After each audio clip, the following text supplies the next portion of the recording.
on 10 August. It killed dozens of Palestinians and wounded many others, including women and children, according to local Palestinian sources. The Secretary General condemned the continued loss of life in Gaza following another attack on a school sheltering hundreds of displaced Palestinian families.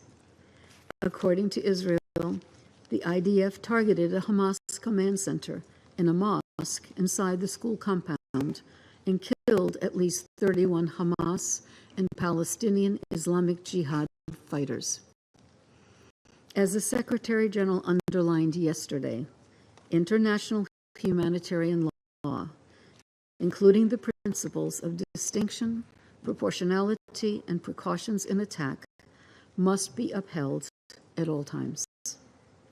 Also yesterday, Hamas announced the killing of a hostage and serious injury of two others by Hamas militants while in captivity in Gaza. Both sides have stated they are looking into the incidents.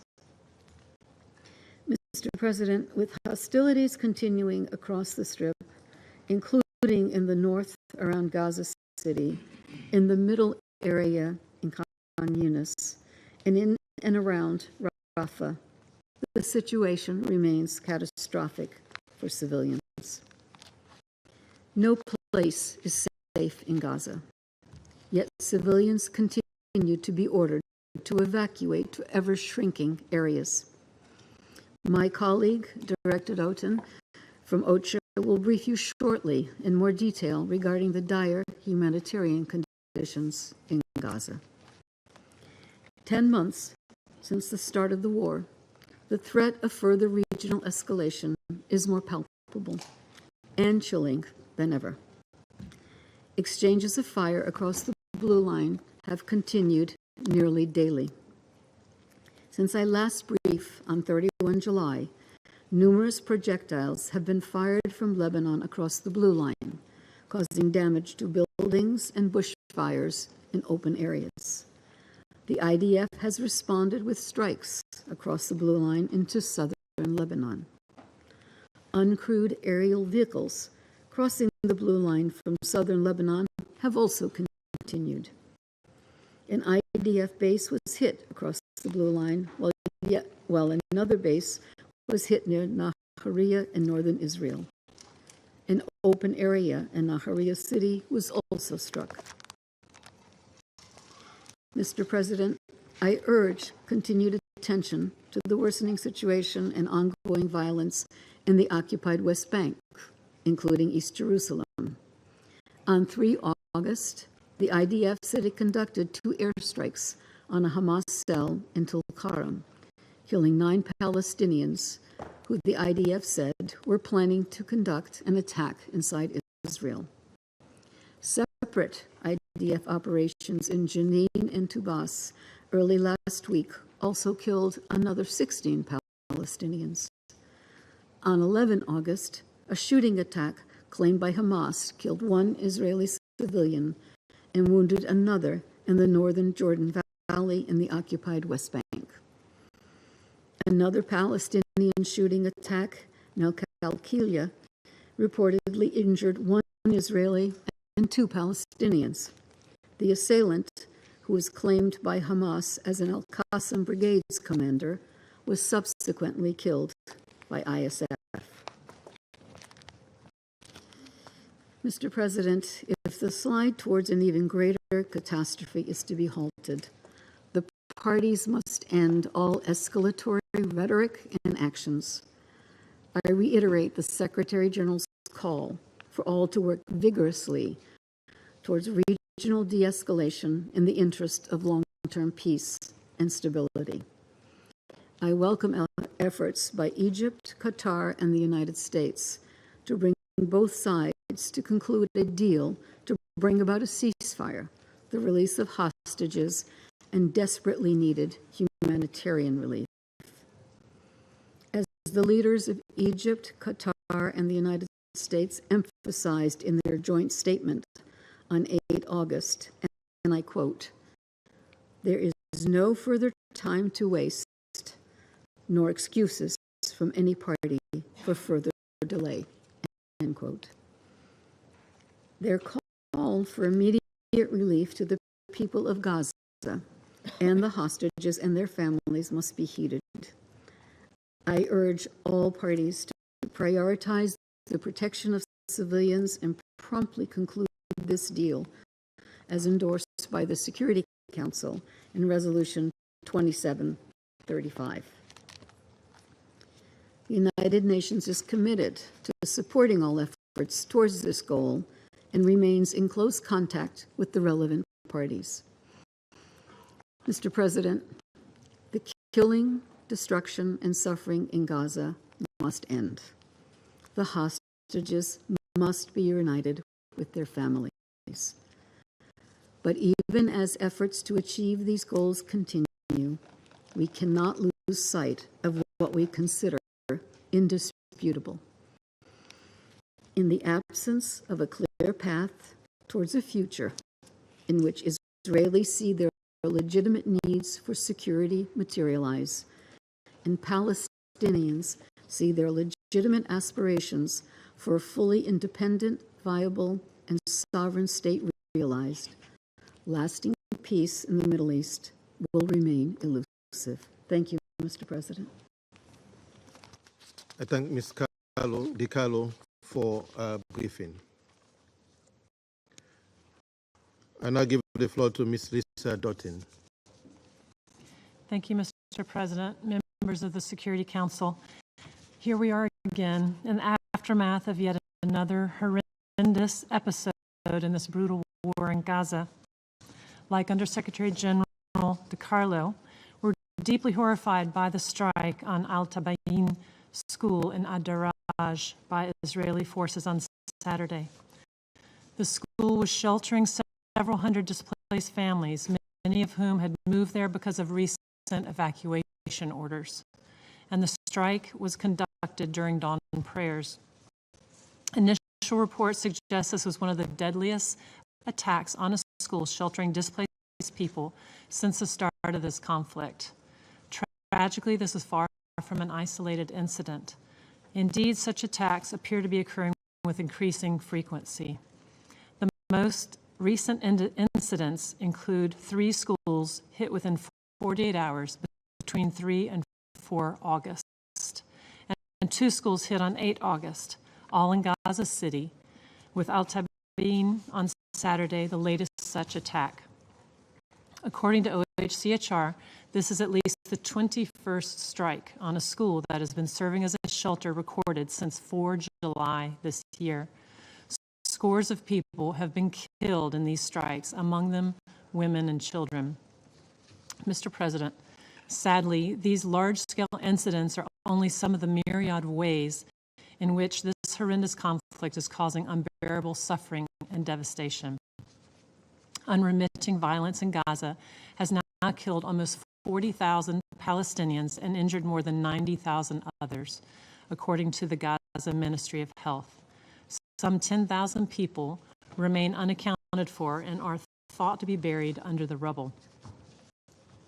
And as of 9 August, an estimated 115 hostages remain captive in Gaza, despite repeated demands for their release, including hostages who have been declared dead and whose remains are in Gaza.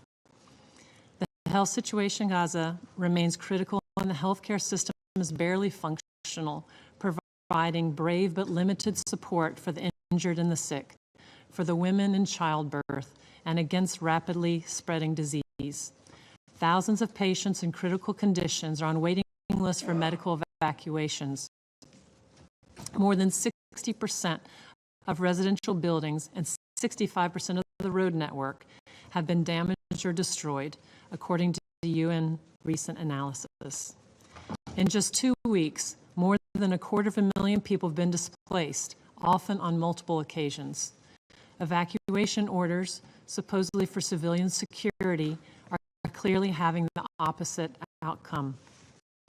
Civilians are repeatedly asked to evacuate to areas where essentials for their survival are absent. They're repeatedly being killed and injured in the very places they've been told were safe to go. Shelters and displacement camps are reportedly used for military purposes by Palestinian armed groups, exposing those sheltering there to terrible danger. Overcrowding in these places is putting immense strain on already severely stretched water, sanitation, and hygiene facilities. Acute respiratory infections, diarrheal illnesses, acute jaundice syndrome, and skin infections are all surging.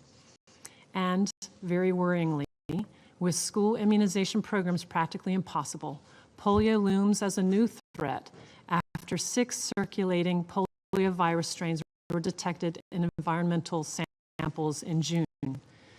As a matter of urgency, health workers must be allowed to carry out an immunization campaign. This war is destroying lives, dreams, and futures. More than 500,000 students have lost an entire academic year, with 39,000 students missing their final exams. Even if this war were to end today, we estimate that at least 8 in 10 schools would require rehabilitation. And we must not discount the immense emotional and psychological trauma this war has had on children, indeed people of all ages, trauma they will carry for the rest of their lives. It bears repeating, there's no protection of civilians in Gaza. Alongside the relentless mass displacement within Gaza, many thousands of Palestinians have left and many more are trying to. As this conflict persists and lives are threatened daily, civilians must be allowed to seek protection. Those displaced must also be guaranteed the right to voluntarily return. What we're seeing in Gaza is a result of a war waged with pitiful, if any, regard for the requirements of international law. I share the Secretary General's and others' deep concern about violations of international humanitarian law being committed throughout this conflict. Mr. President, in the middle of the spiraling catastrophe in Gaza, the humanitarian community doggedly continues efforts to mount an effective response.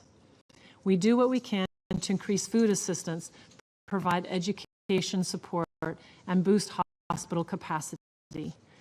Efforts are also ongoing to avert the spread of polio. And senior UN officials continue discussions with stakeholders, including senior Israeli officials, to increase the flow of aid into the Gaza Strip and improve conditions for the delivery on the ground. However, as things stand, access constraints and high levels of insecurity severely hamper the humanitarian response. Aid entering Gaza has more than halved since the Rafah ground operation began, and Rafah crossing was abruptly closed in early May. New limits imposed by Israeli authorities on bringing cash to Gaza are significantly limiting the resources available for operations. Fuel shortages mean water supplies have fallen as low as 2 liters per person per day, far below the 15 liters required. Organized crime and looting along the route used by humanitarians dispatching cargo from Kerem Shalom crossing continue to hinder aid delivery. Access to people in need remains a challenge. The increase in bureaucratic and administrative impediments, such as delays in visa issuance and renewals for broader operational support and management, is severely impacting the response.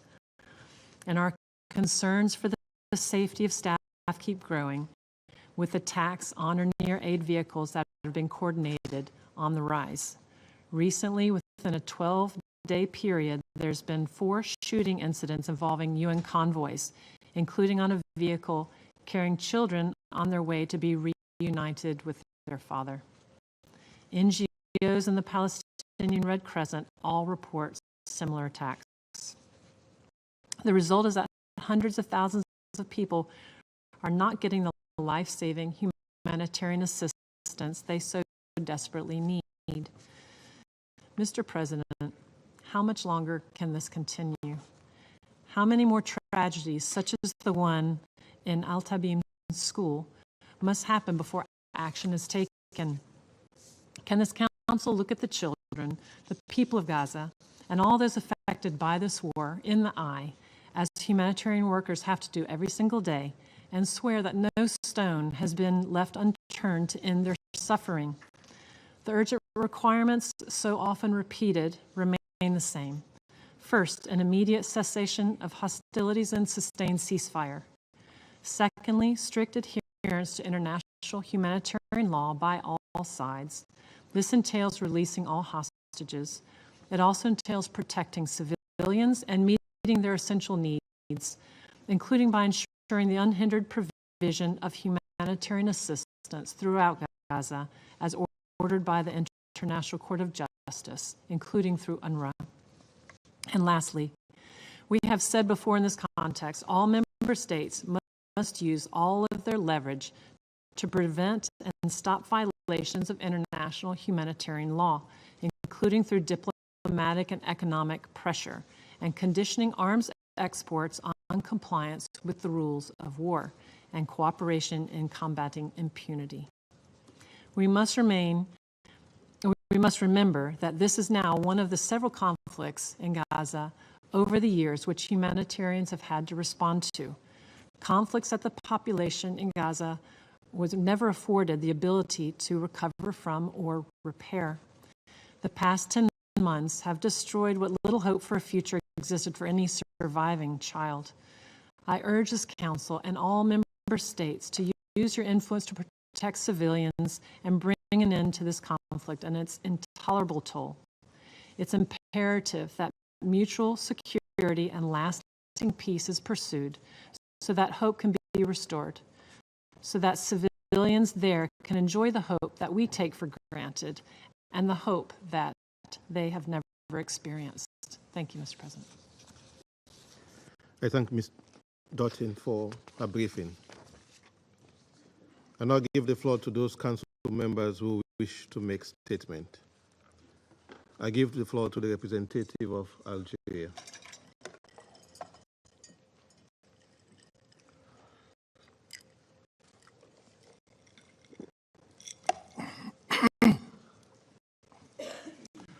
Mr. President, I thank USG, Mrs. Rosemary DiCarlo, and OCHA Director, Mrs. Lisa Doughton, for their briefing. I will start my statement by the same question of Mrs. Doughton. How long? Is it going to be yet another ineffective, vain, and hopeless meeting of the Security Council? Are we going to count and count the number of deaths in Gaza? The answer is simple. This is neither what the Council is designed for, nor what the international community expects from us. More importantly, this is not how the Council should address the Palestinians' plea, the Palestinians' quest for justice, the Palestinian right to exist. Our Council has the legal and moral primary responsibility to act, and to act firmly, to shoulder its mandate in preserving international peace and security. Mr. President, for 311 days, our Council has been constantly fooled and disregarded, while an entire population has been subjected to a collective punishment. Last Saturday, the world woke up to yet another horrific bloodshed after the Israeli occupying power targeted deliberately a school in a Daraj neighborhood in Gaza. It was the third school bombed in 2 days. It was a civilian structure, sheltering civilians by the testimony of the international community. Our Secretary General said it clearly. The school was sheltering hundreds of displaced Palestinian families. The Euro-made Humanitarian Rights Monitor also stressed that the school was nothing but a dilapidated place that hundreds of families have taken refuge in. These testimonies of one of the survivors is harrowing. A father said that he has been given 18 kilogram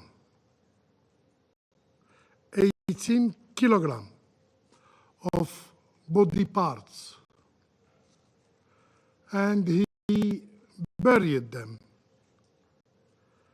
as the body of his young son. Mr. President, this heinous massacre of Daraj and the previous ones wouldn't have been possible without the generous financial and military assistance freely provided to the Israeli aggressor.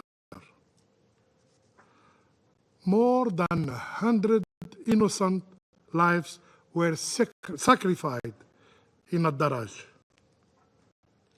Among them, women and children, in addition to the nearly 40,000 Palestinian martyrs so far. Were these martyrs not human? With their dreams, with their hopes, as we all do? Is the Council's role limited to keeping a record of lost lives? Again, the answer is simple. Our Council must, and now, fulfill its responsibilities and honor its commitment. Its responsibility to tackle the root cause of the Palestinian question, which is the illegal occupation of the Palestinian land. Its responsibility to hold the occupying power accountable using all legal means, including sanctions. Yes, sanction mechanism. Third, its commitment to achieve a just and lasting peace in the Middle East and to prevent the dangerous escalation provoked by the Israeli occupying power. Mr. President, the Israeli occupying power continue to defy the very commitment of this Council, made in Resolution 2735, calling for the implementation of an immediate ceasefire in Gaza. Immediate ceasefire in Gaza. This resolution is seriously jeopardized by the intensifying aggression of the Israeli occupying power against Gaza. Algeria warns against this continuing sabotage of effort made by the United States, Egypt, and Qatar to implement this resolution urgently and effectively. In this regard, Algeria expresses again its support for the mediation effort made by these three countries. There is no room for delaying or overcomplicating negotiation by adding new conditionalities or new demand. Engaging in good faith in the initiative of President Biden is paramount to achieving the long-awaited ceasefire. Mr. President, for the sake of humanity's value, we must act now. Our inaction is costing life.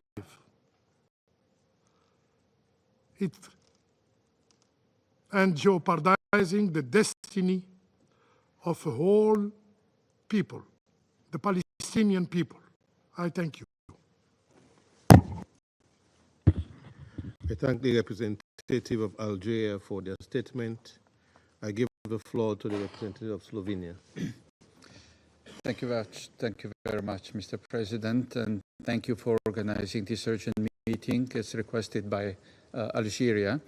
I also want to thank Undersecretary General De Carlo as well as Director Doughton for their briefings today. Mr. President, this Saturday, the world was once again shell-shocked by another devastating airstrike in Gaza, one of the deadliest ones yet.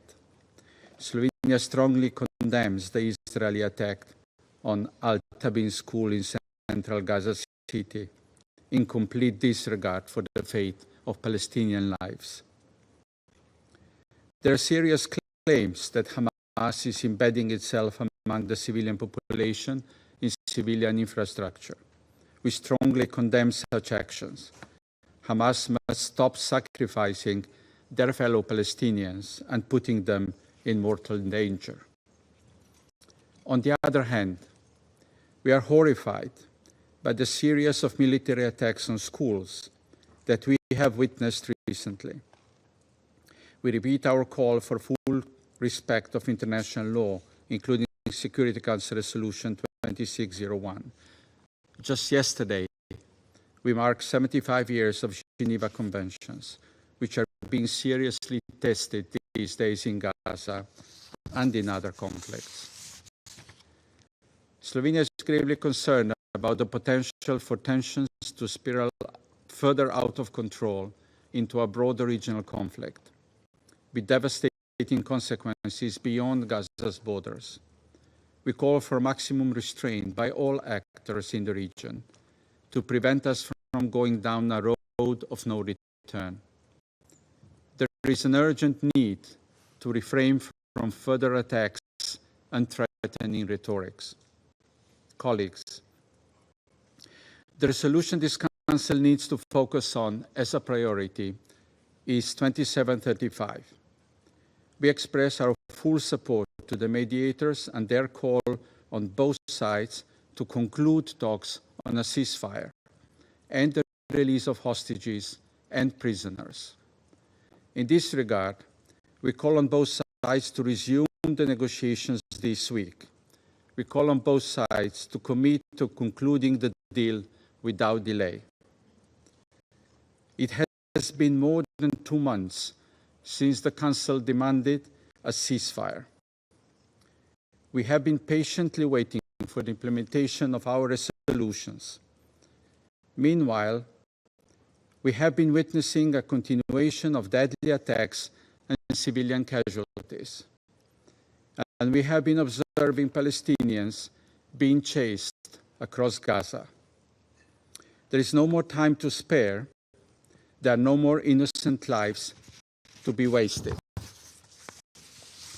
We once again propose that the Council establishes a clear deadline for the conclusion of the deal. In this interim period, a pause in the fighting should be observed, a pause that would allow for humanitarian aid to be delivered at scale and for polio vaccinations to be administered safely. We welcome the efforts of WHO, UNICEF, and UNRWA in outlining plans for 2 rounds of polio vaccination.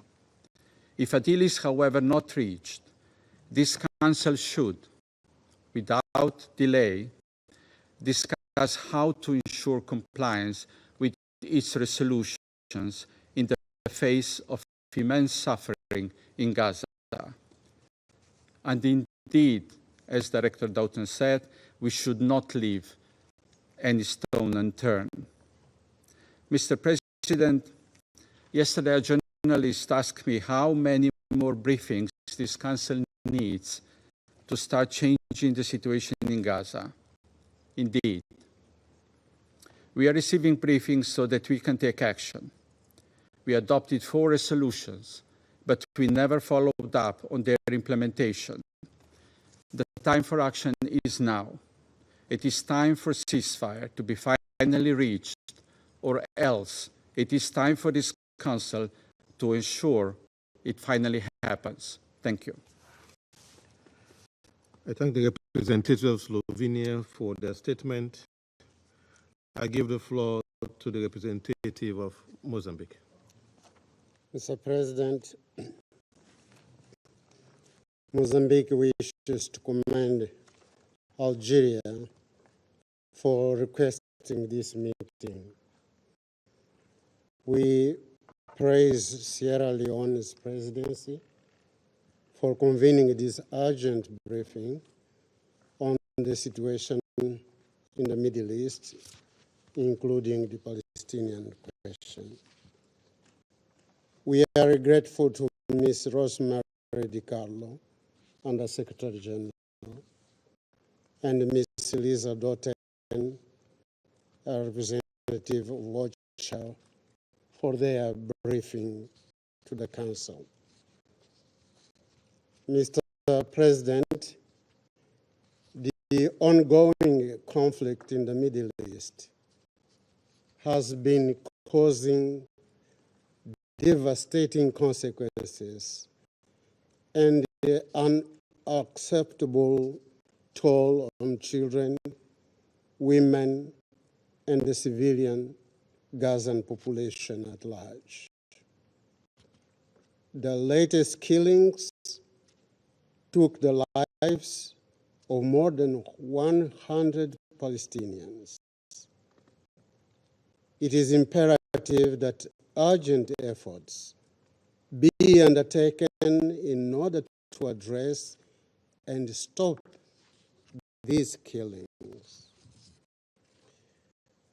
We are deeply concerned over the Israelis' continuous airstrikes against civilian infrastructures that include schools, hospitals, and shelters, thus inflicting on them severe damage. In this connection, we wish to remind once again that attacks on civilians and civilian infrastructure constitute a grave violation of international law and international humanitarian law. And this is particularly disturbing as we celebrate this year the 75th anniversary of the Geneva Conventions. We call on all those who sincerely believe in the obligations arising from the premises of responsibility to protect, to ensure that this doctrine is swiftly and coherently applied to Gaza situation. On the other hand, indiscriminate military attacks can only aggravate regional conflicts and trigger new conflicts that will gain a larger dimension. Unimaginable implications for regional and international peace and security could ensue. Given the gravity of the situation, it is imperative that all parties involved, particularly Israel, comply with international legal norms and agreements. In particular, they must abide by all orders and judgments enacted by the International Court of Justice on the matter. We reiterate our call for an immediate end to this war. We urge the parties to implement without reservation and without further delay all Security Council resolution that we have taken on this conflict. As advocates of peace, security, and humanitarian aid, it is crucial that we underscore the importance of raising awareness about these heartbreaking events described by our briefers. Mr. President, we hold the view that resolving this conflict in the Gaza Strip and Palestine requires approach encompassing negotiations. This approach must include plans for economic development, humanitarian aid, reconstruction of Gaza, and regional collaboration. These are the necessary steps that will pave the way towards a lasting and sustainable peace. We therefore embrace the move for a concerted global action to end Israel's military operation in Gaza, which is expanding exponentially with the untold suffering of the Palestinian people. In this context, Mozambique reaffirms its commitment to supporting all diplomatic efforts aimed at finding sustainable solution to the protracted conflict in the Gaza Strip and Palestine. We reiterate our full support for the ongoing diplomatic efforts by the United States of America, Egypt, Qatar, and other Arab countries, as well as the international community at large, in pursuit of a lasting solution to the protracted conflict in the Gaza Strip. Mr. President, Mozambique remains steadfast in our recognition of the inalienable right of the Palestinian people to self-determination, political independence, and sovereignty, as prescribed by the Charter of the United Nations and the dictates of international law. We reiterate the urgent need for the implementation of a two-state solution, a solution based on the existence of two independent and sovereign states, Israel and Palestine, living side by side in peace and security, both as members of the United Nations.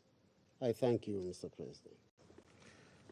I thank the representative of Mozambique for their statement.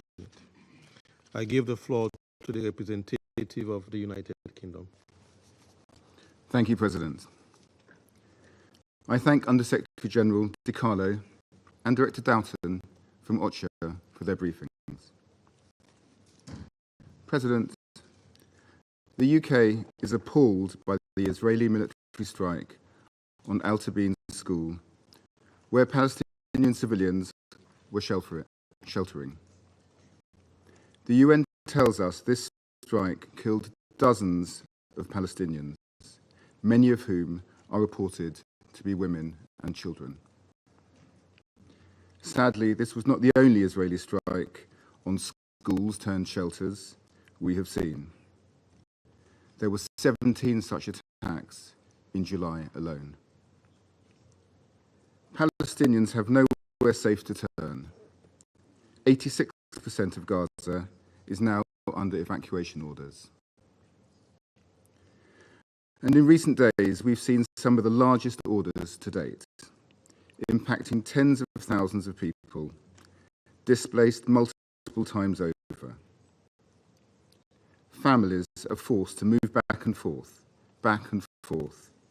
but with none of these places offering the safety or security they so desperately need. On top of that, some of these orders have been issued by Israel in the middle of the night, with minimal notice to allow civilians to flee. Israel must ensure it complies with its obligations under international humanitarian law to protect civilians. The UK is also horrified by the reports of sexual violence and abuse faced by the hostages in Gaza and Palestinian prisoners held in Israeli detention, many of whom are children. Hamas must release all the hostages immediately. Hamas must also stop endangering civilians. And Israel must grant the ICRC access to prisoners immediately and ensure accountability if anyone is found to be responsible for the abuse of detainees. We have also heard completely unacceptable rhetoric from Israeli ministers relating to the mistreatment of detainees and starvation of civilians in Gaza. We call upon the government of Israel to retract and condemn these remarks. International law could not be more clear. Systemic mistreatment of detainees and the international starvation of civilians are war crimes. President, another deadly threat is on the horizon for the people of Gaza. They stand on the precipice of a polio outbreak, with 600,000 children under the age of 8 in desperate need of vaccinations. We call on the parties to cooperate urgently with the World Health Organization to facilitate vaccine rollouts and ensure the safety of humanitarian workers. We call on Israel to allow unfettered aid access into Gaza and to put in place an effective deconfliction mechanism to ensure aid can be delivered safely. Finally, President, I reiterate the UK's call for regional de-escalation, as my Prime Minister made clear in his call with Iranian President Pezeshkian last night.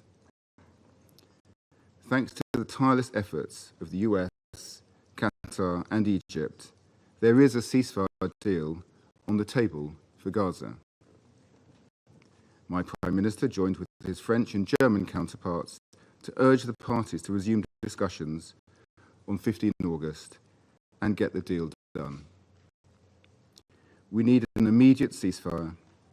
We must get the hostages out, get much more aid in, and move quickly towards a two-state solution with a safe and secure Israel alongside a viable and sovereign Palestinian state. I thank you. I thank the representative of United Kingdom for their statement. I give the floor to the representative of China. 主席先生，我感谢阿尔及利亚倡议召开此次会议，感谢迪卡洛夫秘书长和道顿司长的通报。上周，以色列袭击加沙塔宾学校，夺去了上百名无辜平民的生命，中方予以强烈谴责。平民及民用设施不能成为军事行动的目标，这是国际人道法规定的红线。有大量平民聚居的学校一而再、再而三地遭到袭击，这种行为令人发指。在过去10个月里，加沙100万民众家园被毁，亲人离散，他们被迫从一个地方转移到另一个地方，为的是寻找一处安宁的角落。但等待他们的还是无差别的轰炸和随时降临的死亡。现在的加沙已经没有安全之地。汉尤尼斯曾被以色列宣布为所谓安全区，现在那里的民众又面临新的轰炸袭击，被迫逃离。绝望的加沙民众期待知道战争的终点在哪里，活下去的希望在哪里。立即实现持久停火是加沙民众的迫切期盼，也是国际社会压倒性共识。美国在2个月前推动安理会第2735号决议时，声称以色列已经接受停火协议，但现实却恰恰相反。我们没有看到以色列致力于停火的可信迹象，反而是不断扩大的军事行动，不断攀升的平民死伤。美国作为最大的武器供应方，对以色列有足够的影响力。我们希望美国拿出真诚、负责任的行动，推动以色列尽早停止在加沙的军事行动，停止对平民的杀戮。主席，加沙人道灾难持续恶化，饥饿、疾病快速蔓延。近日，以色列高层政治人物称，让200万加沙民众饿死是合理且合乎道德的。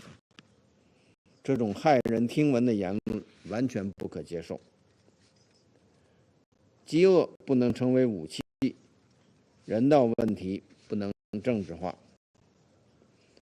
平民生命不能成为谈判的筹码。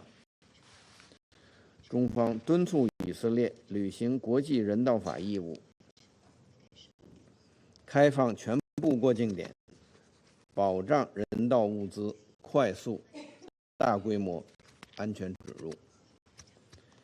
世界卫生组织正在开展针对加沙儿童的脊髓灰质炎疫苗接种计划，这对遏制大规模传染病、保护儿童健康至关重要。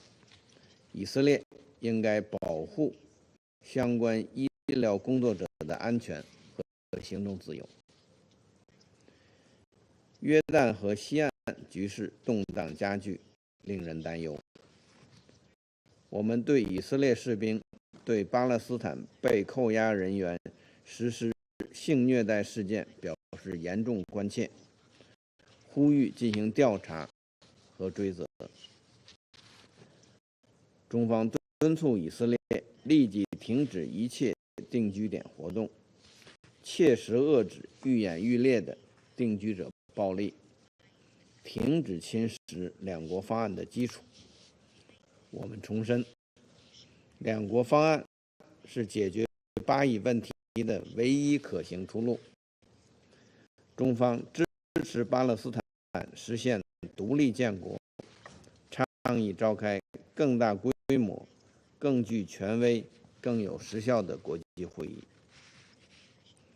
主席，加沙冲突的负面影响加速扩散，中东地区局势已经岌岌可危，但与此同时，不负责任的挑衅冒险行径仍在频繁发生，我们对此深感忧虑。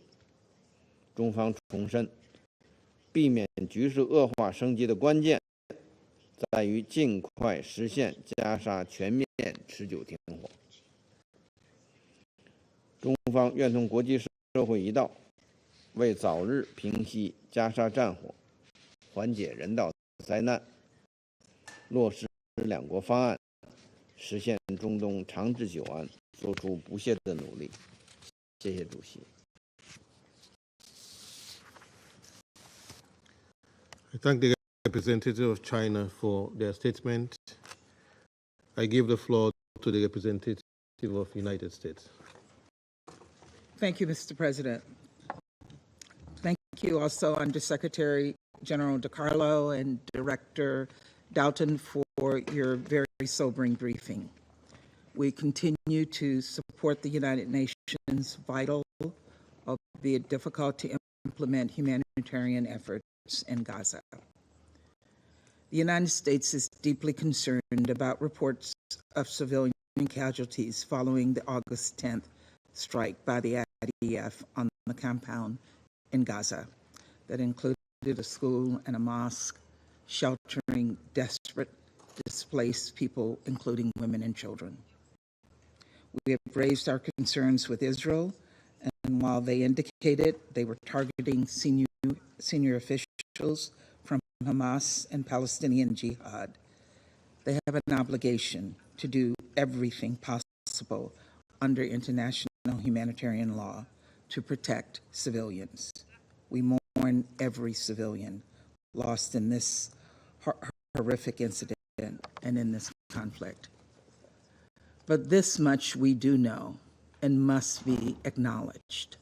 Hamas continues to gather and continues to operate out of schools with no regard for the well-being of civilians. Israel has a right to pursue Hamas. Israel has a right to respond to threats, but how it does that matters. We've said repeatedly and consistently that Israel must take measures to minimize civilian harm. Colleagues, I cannot stress enough President Biden's view that it is time to bring immediate relief to the long-suffering people in Gaza and the long-suffering hostages and their families. The best way to do that is a ceasefire in Gaza with a hostage deal. The United States, alongside Qatar and Egypt, has worked tirelessly for months to forge the framework agreement on the table, with only the details of implementation to be concluded. A framework based on the principles endorsed by this Council in Resolution 2735. Simply put, the deal needs to get done now. Now, as President Biden emphasized in a statement last week with leaders of Qatar and Egypt, and I quote, "There is no further time to waste nor excuses from any party for further delay. It is time to release the hostages, begin the ceasefire, and implement this agreement," unquote. We've called on both sides to resume urgent discussion on Thursday, August 15th, in Doha or Cairo to close all remaining gaps and commence implementation of the deal without further delay. As mediators, we are prepared to present a final bridging proposal, one that resolves the remaining implementation issues in a manner that meets the expectations of all parties.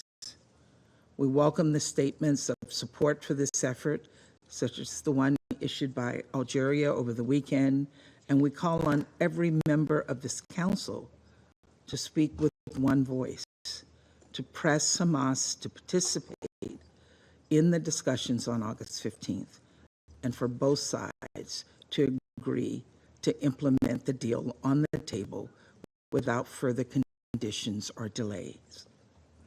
A durable ceasefire could accelerate efforts to restore basic services, including electricity and water and sanitation, bringing much needed relief to Palestinian civilians, many of whom have been displaced multiple times.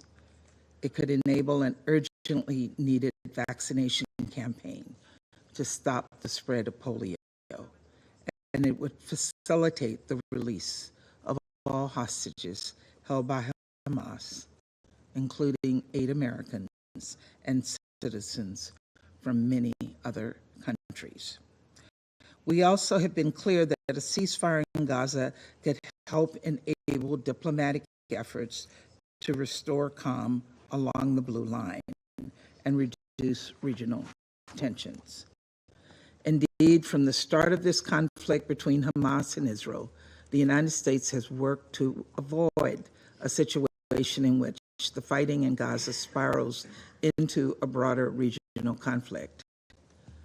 4 months ago exactly, on April 13th, the United States worked closely with Israel and our partners in the region to repel Iran's unprecedented attack on Israel and stave off a broader conflict. Now we're once again in a moment of heightened threat. Consequently, the United States has taken needed precautionary steps, including moving an aircraft carrier group and additional air assets to the region so that should the situation arise again, we are prepared to defend Israel and U.S. military personnel in the region against any threats. But let me be clear, our deployment of additional military assets are not a prediction of what is to come.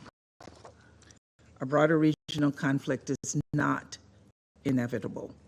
The United States' overall goal remains to turn the temperature down in the region, deter and defend against any future attacks, and avoid regional conflict.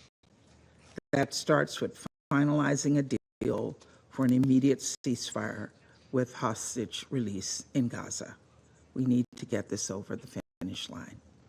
Again, we urge every member of this council to say clearly and unequivocally that it is time to finalize and implement this agreement. Thank you, Mr. President. I thank the representative of the United States for their statement. I give the floor to the representative of Japan. Thank you, Mr. President.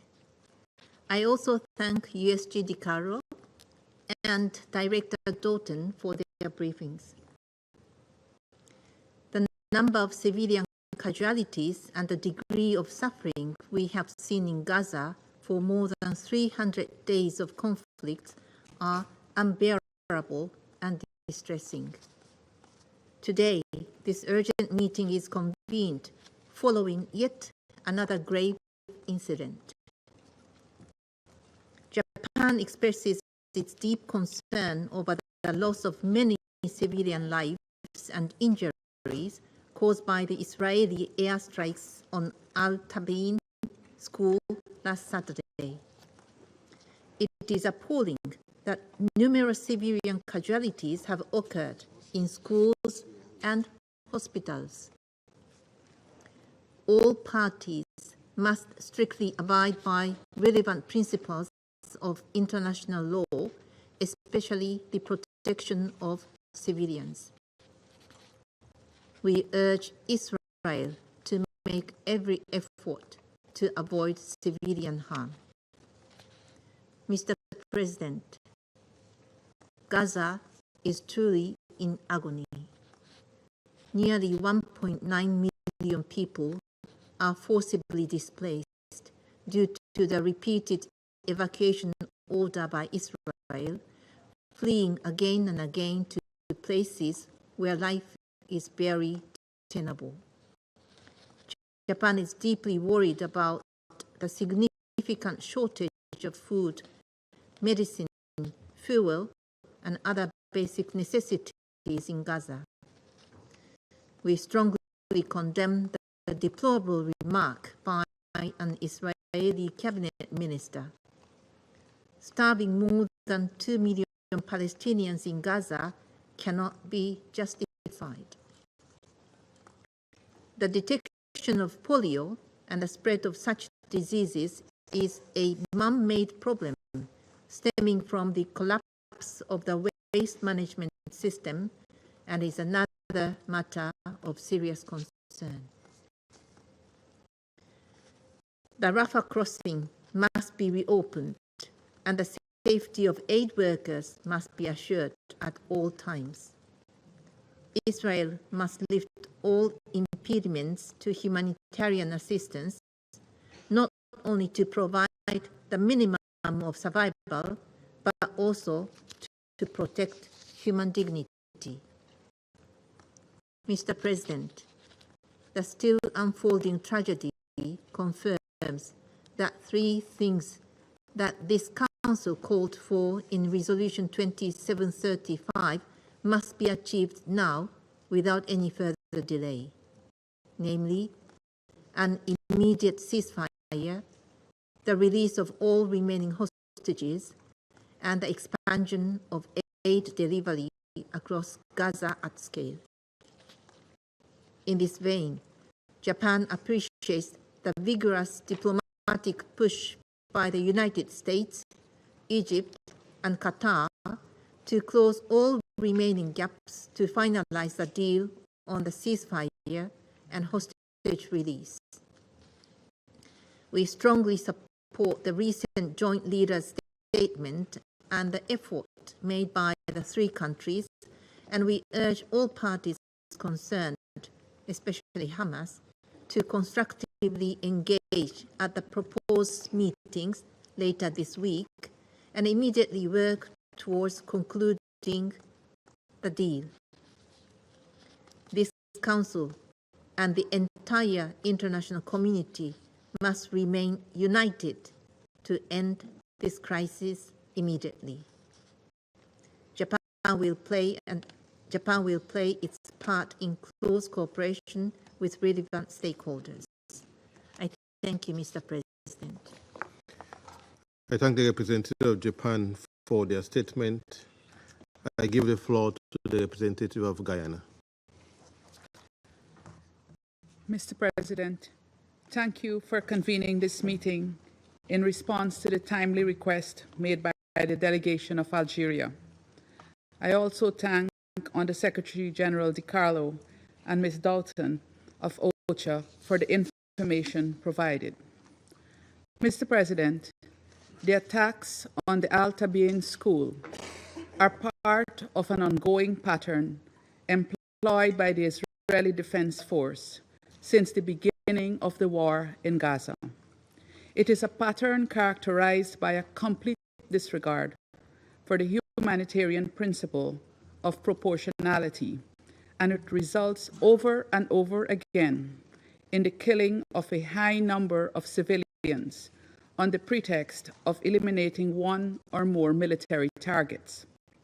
The Al Tabiin incident joins a growing list of similar incidents, and one can expect this pattern to continue unless there are meaningful measures to stop the Israelis from continuing this senseless massacre of the Palestinian people. Guyana condemns in the strongest terms the ongoing violations of international law, including international humanitarian law, that manifest in the targeting of civilians and civilian infrastructure. We call on Israel and all parties to the conflict to abide by their obligations on the international law and to end the hostilities against the people of Palestine. Mr. President, 10 months of Israel's unrelenting and unprecedented assault against the Palestinian people in Gaza have created a tragedy of such cruel proportions that it is difficult to find anything comparable in modern history. The death toll is approaching 40,000, with women and children overrepresented in this number. People are starving and living in the most inhumane conditions imaginable, with virtually no access to medicine and health care. Polio has now been detected in wastewater in Gaza, placing unvaccinated children at risk. Again, it is the children of Gaza that will suffer the most if an outbreak is not prevented. What else can we expect, though, when there is one toilet for 600 people living in shelters? Council members are all aware that the World Health Organization is ready to send more than 1 million polio vaccines to Gaza, targeting 600,000 children. In the words of the Director General, and I quote, "The WHO needs absolute freedom of movement for health workers and medical equipment to carry out these complex operations safely and effectively. A ceasefire, or at least days of tranquility during preparation and delivery of the vaccination campaigns, are required to protect children in Gaza from polio." End of quote. Guyana supports the WHO's plans to tackle this problem and appeals to the Israeli government to provide the relevant authorizations and to ensure the conditions to facilitate the vaccination campaign. This is a humanitarian imperative and a legal and moral obligation. Mr. President, Guyana has watched with keen horror the Israeli strategy of making Gaza a thoroughfare of destruction. The images coming out of Gaza shows a moonscape. Yet, what those images do not show is the problem of unexploded ordnances, which, according to one commentator, makes Gaza a literal ticking time bomb. Even after the hostilities end, these will present a real danger that could possibly take years to address. Mr. President, shall we speak also of the severe psychological trauma that this war has brought on, and which Ms. Doughton referred to? The constant bombings, multiple displacements, sight and smell of death, dismemberment, harassment, and other indignities can only be expected to have a heavy mental toll on civilians. Shall we also speak of the harrowing accounts of Palestinian civilians detained in Israel, the torture, including sexual violence, to which they are subject, is illustrative of a level of depravity and debauchery that should never find expression among the agents of a civilized nation, more so a United Nations member state. But all of this represents the occupying power executing its colonialist aspirations, fueled by a racist and religious ideology of superiority that allows it to treat Palestinians as inferior. It is an ideology that promotes the subjugation of the Palestinian people. This is the reason that Israel's response to 7th of October has been so over the top. It is to pummel the Palestinians into relinquishing any aspiration to freedom and self-determination. It is part of the wider strategy that we are also witnessing in the occupied West Bank, characterized by the ongoing illegal settlement activity and the accompanying violence under the watchful and encouraging eyes of the Israeli security forces. This council has a responsibility to end the impunity with which Israel has been carrying out its atrocities against the Palestinian people. It flies in the face of everything that the United Nations is built on: peace and security, human rights, and sustainable development. We cannot allow this to continue. Mr. President, it has been more than 2 months since this Council passed Resolution 2735, endorsing the efforts of the United States, Qatar, and Egypt, for which we thank them. Since then, 2,600 more Palestinians in Gaza have been killed, and over 7,000 more injured. Ms. Doughton asked how long. We ask how many more. We stress again the obligation of the parties to implement the provisions of Resolution 2735, to reach a deal for a ceasefire, the release of hostages, and for adequate humanitarian assistance to reach the people of Gaza.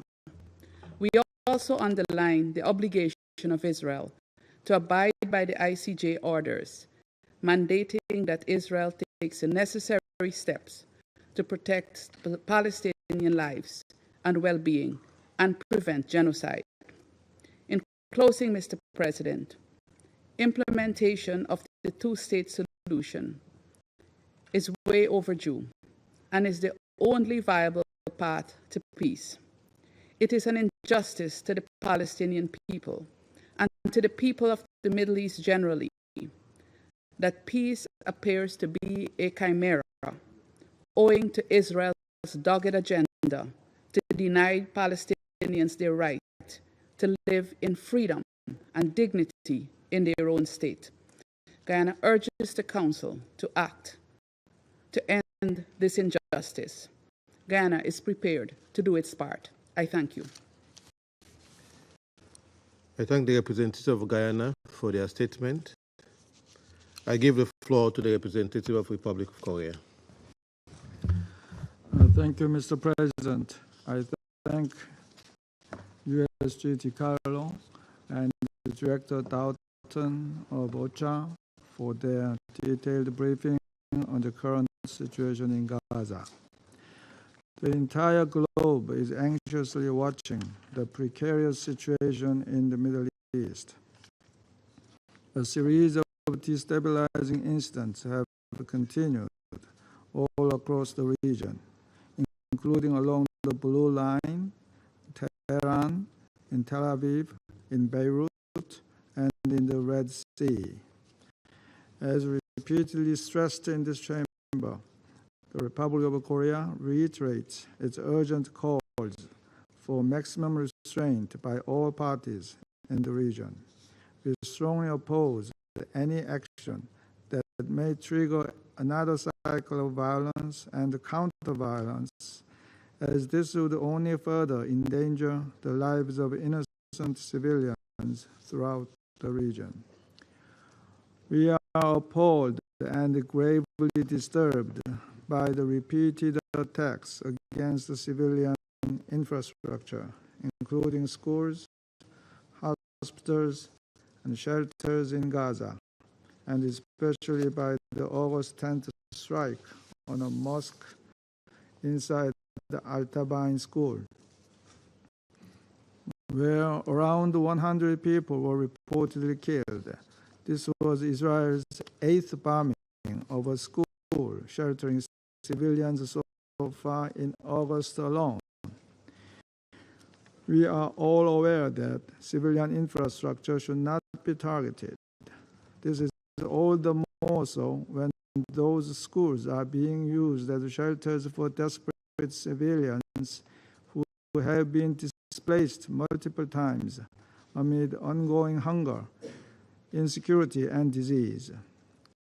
Israel argues that these attacks on Al-Tabain school were carried out using precise munitions to eliminate Hamas and Palestinian Islamic Jihad members embedded in the compound. But regardless of this argument, a fact is a fact. Yet another school where hundreds of civilians were sheltering was intentionally targeted. Israel claims that 31 terrorists were eliminated, but in this indiscriminate airstrike, no distinction was made between militants and civilians, including women and children. We understand Israel has numerous challenges in fighting against Hamas, but it is our belief that once again a school filled with displaced civilians was bombed by an advanced country like Israel. International humanitarian law must be observed at all times. As the Office of the High Commissioner for Human Rights clearly pointed out, the potential co-location of Hamas with civilians, as well as non-compliance with international law by Hamas, which we strongly condemn, does not negate Israel's obligations under international law. Killing militants cannot justify killing civilians, including children. This is the unambiguous conclusion of international humanitarian law. As such, Hamas must not endanger civilians by using them as human shields. Yet at the same time, we urge Israel to take every possible measure to protect innocent Palestinian civilians. We are also disturbed by last month's OHCHR report, as well as the media reporting detailing that the rights of Palestinian detainees have been violated through arbitrary detentions and ill treatment. Mr. President, we are seriously alarmed by the exacerbating humanitarian situation in Gaza. Spreading famine has been compounded by the total destruction of law and order and repeated evacuation orders by the IDF. We urge Israel to implement all possible measures to enhance the swift and safe delivery of humanitarian aid throughout Gaza at scale. Humanitarian workers, notably UNRWA's, must be protected and their activities should be ensured. We are, however, appalled by the announcement last week that the UN Office of Internal Oversight Services found at least 9 UNRWA staff members may have been involved in the October 7th attack. UNRWA should maintain its role as a core pillar of humanitarian efforts in Gaza. Its credibility and neutrality must be ensured. Mr. President, the situation in the Middle East simply cannot continue along this dangerous trajectory of escalation. The conflict in Gaza must end immediately. In this regard, we welcome the joint statement by the United States, Egypt, and Qatar calling for the resumption of the negotiations on August 15th. Hamas must take part in the talks. Israel also should stick to the conditions elaborated in Security Council Resolution 2735. Urgent ceasefire should be followed by humanitarian aid distributed at scale and reinvigorated efforts towards a two-state solution. We hope all leaders in the region make the right de-escalatory decisions, rejecting the extremist voices bent on additional bloodshed. I thank you, Mr. President. I thank the representative of Republic of Korea for their statement. I give the floor to the representative of Russian Federation. Спасибо, господин председатель. Благодарим заместителя генсекретаря ООН по политвопросам и миростроительству Розмари Ди Карло, а также директора отдела по финансированию Управления ООН по координации гуманитарных вопросов Лизу Доутен за обстоятельные доклады и оценки ситуации на оккупированной палестинской территории. Признательна делегация Алжира за инициативу по созыву сегодняшнего заседания в связи с последними событиями в Газе. Последний раз мы обсуждали ситуацию там 2 недели назад. Очевидно, что мы должны делать это чаще.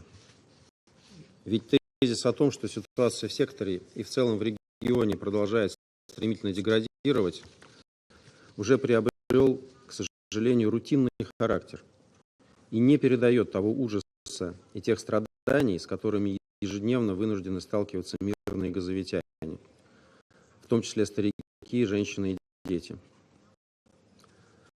От наших западных коллег, прежде всего американских, повязанных круговой порукой с Израилем, ждать какого-либо сострадания к палестинцам не приходится. Поэтому доводить через площадку Совбеза ООН правду о происходящем в секторе до мировой общественности важно регулярно. Мы глубоко потрясены израильским ударом по школе Табиин в городе Газа. В это время там укрывалось более 2000 беженцев. Погибли более 100 человек, десятки получили ранения. Многие из жертв – женщины и дети. Выражаем наши искренние соболезнования родственникам погибших и желаем скорейшего выздоровления пострадавшим. Напоминаем о нашей принципиальной и последовательной позиции о необходимости неукоснительного соблюдения норм международного гуманитарного права. Призываем Западный Иерусалим воздерживаться от любых атак на гражданские объекты. Подобным действиям не может быть оправдания. К сожалению, то, что произошло в Табиин, нельзя рассматривать как отдельный эпизод или чью-то преступную оплошность. Как уже говорилось сегодня, только за последние 10 дней 13 центров в секторе Газа, где укрывались ВПЛ, подверглись бомбардировкам. По данным Управления Верховного комиссара ООН по правам человека, с 4 июля израильтяне нанесли 21 удар по школам, где находились переселенцы, в результате чего погибло по меньшей мере 274 человека. Напрашивается вывод о том, что происходящее – не что иное, как сознательный выбор руководства Израиля. Осуждением конкретных акций Западного Иерусалима и призывами к сдержанности тут не обойтись. Проблема гораздо глубже. Она состоит в том, что из-за потворствования Израилю со стороны наших американских коллег Совет до сих пор так, к сожалению, и не смог выработать внятную реакцию на эскалацию кризиса на Ближнем Востоке. По сути, Совет Безопасности ООН все больше напоминает пассивного и бессильного наблюдателя, который способен лишь констатировать еще большую деградацию ситуации и ритуально выразить по этому поводу озабоченность. Скажу больше. 14 членов Совета Безопасности, по сути, оказались в заложниках у США, блокирующих любые действия в пользу немедленного прекращения огня. 10 июня, более 2 месяцев назад, Совет принял свой последний продукт по Газе. Тогда его американские авторы торопили членов Совета Безопасности как можно скорее дать ему зеленый свет, утверждая, что от этого якобы зависела судьба сделки между Хамас и Израилем по прекращению огня. Россия, напомню, тогда воздержалась, поскольку у нас были самые серьезные сомнения в реализуемости этой резолюции. Как показало время, все эти сомнения подтвердились. Сейчас наши западные коллеги предпочитают об этом не вспоминать, но резолюция 2735 содержала 3 фазы с крайне амбициозными планами. От всеобъемлющего прекращения огня до начала масштабной реконструкции сектора Газа. Ни одна из этих фаз не материализовалась. Сейчас все они выглядят абсолютно сюрреалистично. И под этим сюрреализмом, к сожалению, подписался Совет Безопасности ООН. Но хуже всего то, что он подписался под откровенной ложью, утверждением в первом оперативном параграфе, что Израиль согласился с предложенными условиями сделки. Его представители неоднократно, в том числе в этом зале, прямо заявляли, что ни на что не соглашались. Более того, вся риторика израильских официальных лиц свидетельствует о том, что Израиль в принципе не намерен прекращать свою военную операцию вне зависимости от позиции Совета Безопасности ООН. В частности, израильский министр финансов Смотрич назвал обменную сделку капитуляцией перед Яхья Синваром, а министр нацбезопасности Бен-Гвир прямо заявил, что прекращения войны не будет. Какой же результат породила, цитирую наших американских коллег, их напористая дипломатия на земле по выведению сторон на договоренности, в которую Совет Безопасности ООН призывали не вмешиваться? Даже фраза «гора родила мышь» была бы преувеличением. Нам вообще ни о каких подвижках не известно.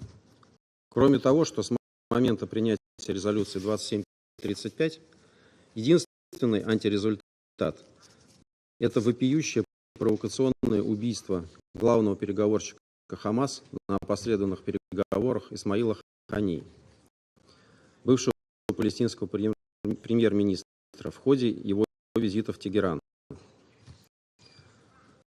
Теперь весь мир застыл в тревожном ожидании нового витка эскалации в регионе.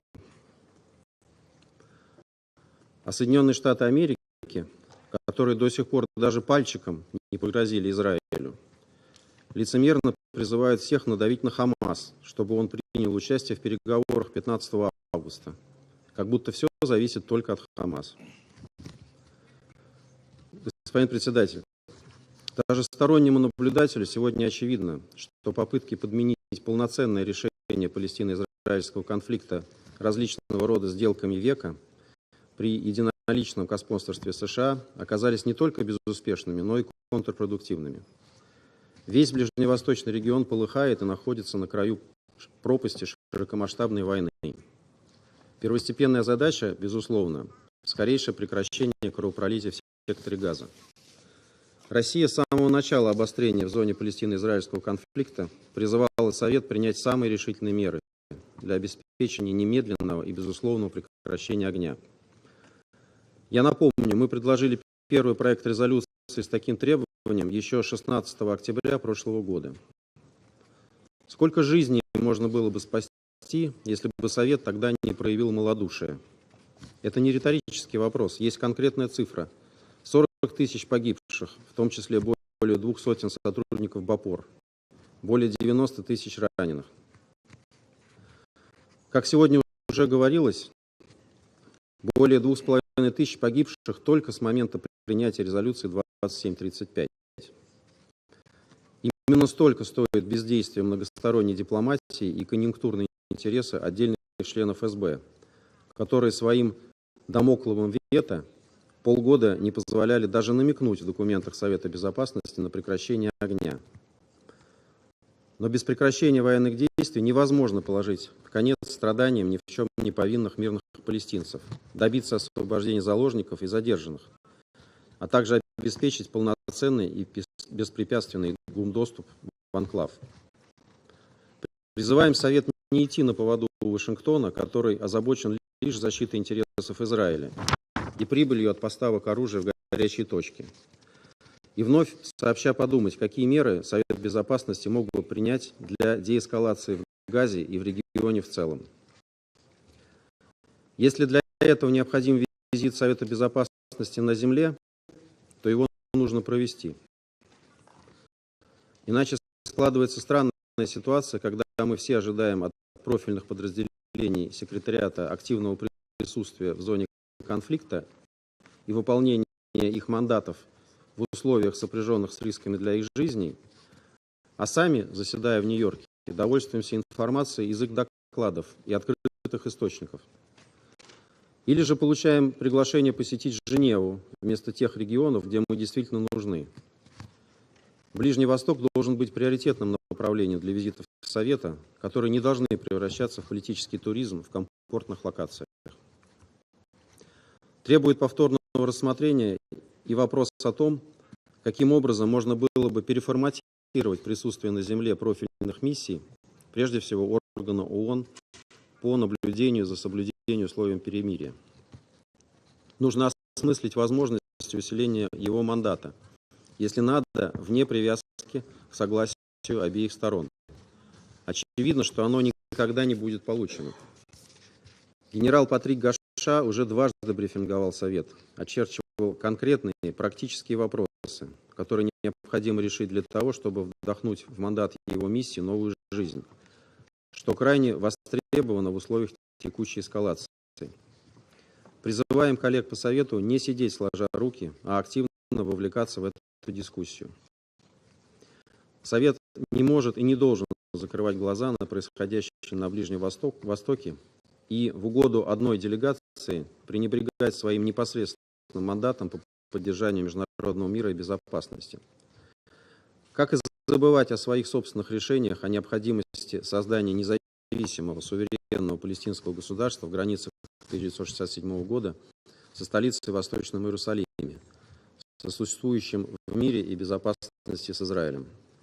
И никакие иные схемы и концепции не должны подменять эти основы ближневосточного регулирования. Готовы к взаимодействию со всеми, кто разделяет эти подходы. Благодарю за внимание.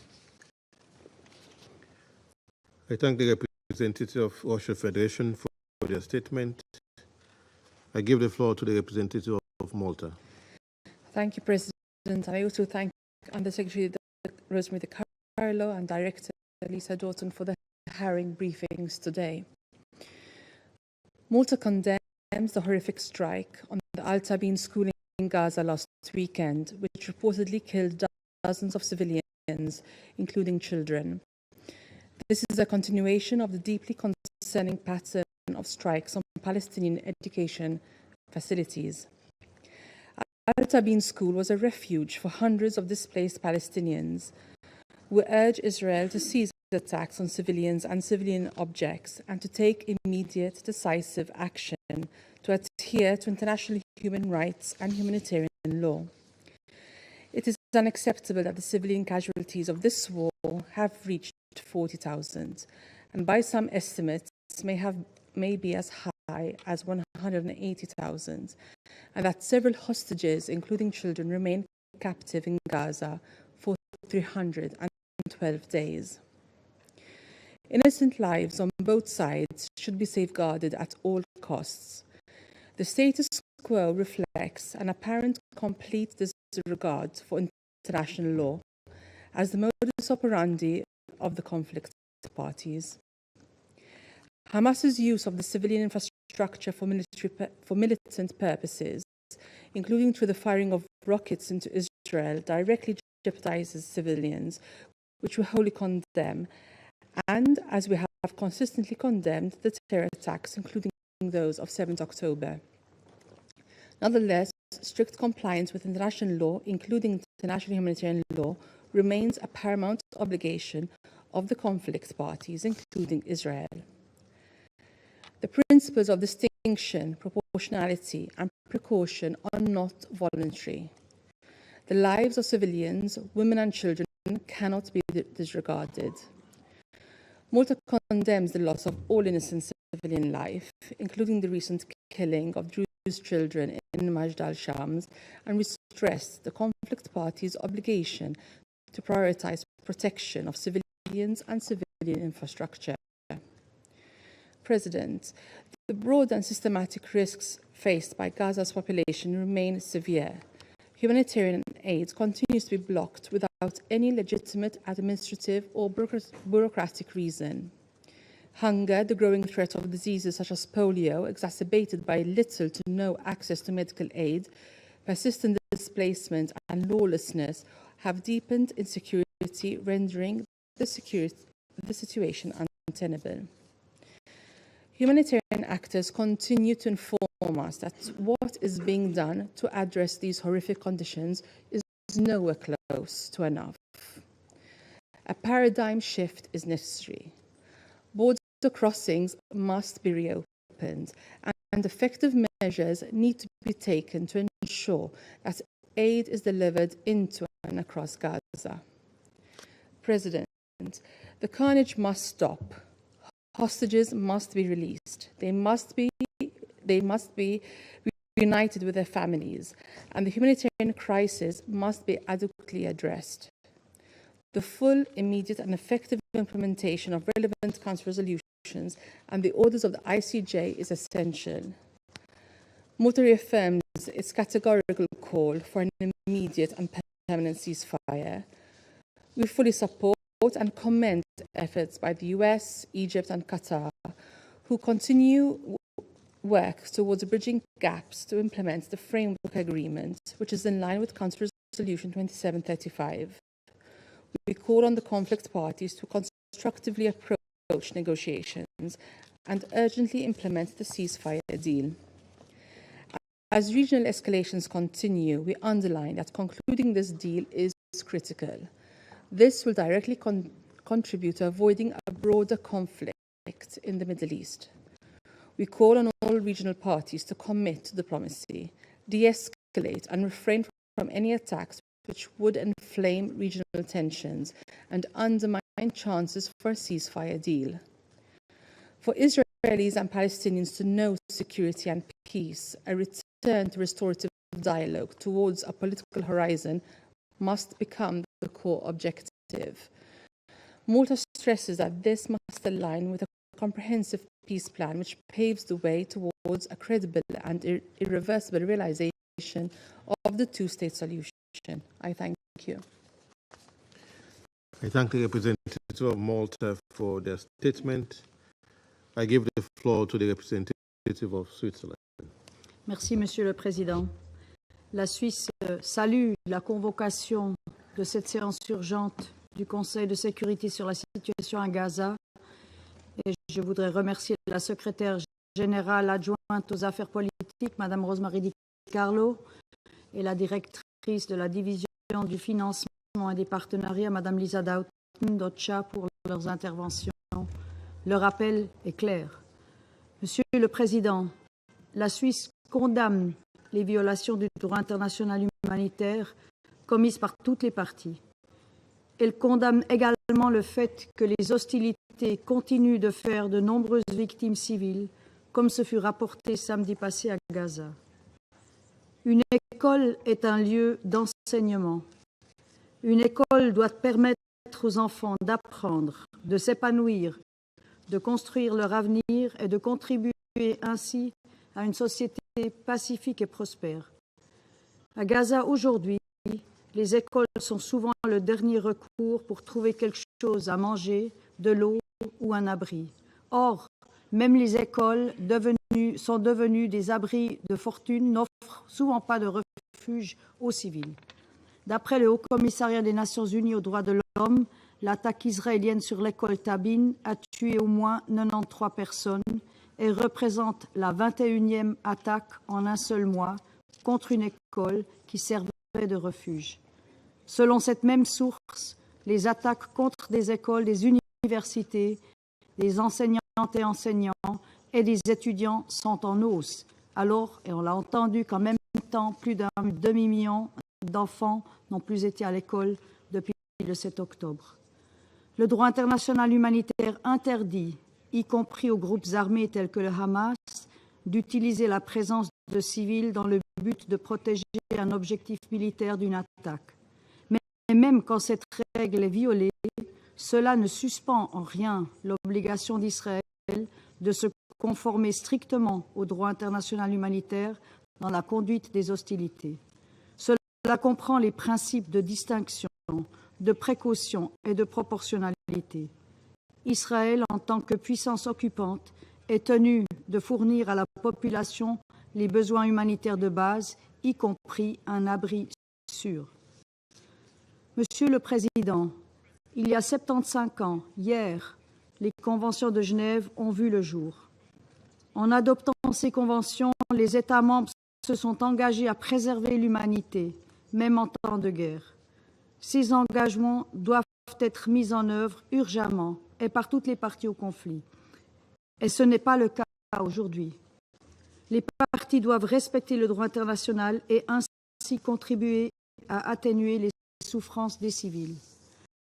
La situation humanitaire à Gaza reste insoutenable. Au risque de mourir à cause des combats s'ajoutent les multiples déplacements, la perte de l'abri, les maladies et la famine. La résurgence de la polio montre l'ampleur du désastre. La polio est incurable. La prévention est donc la seule solution.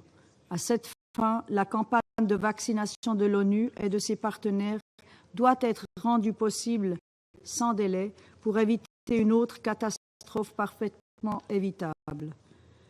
La famine continue à s'installer à Gaza.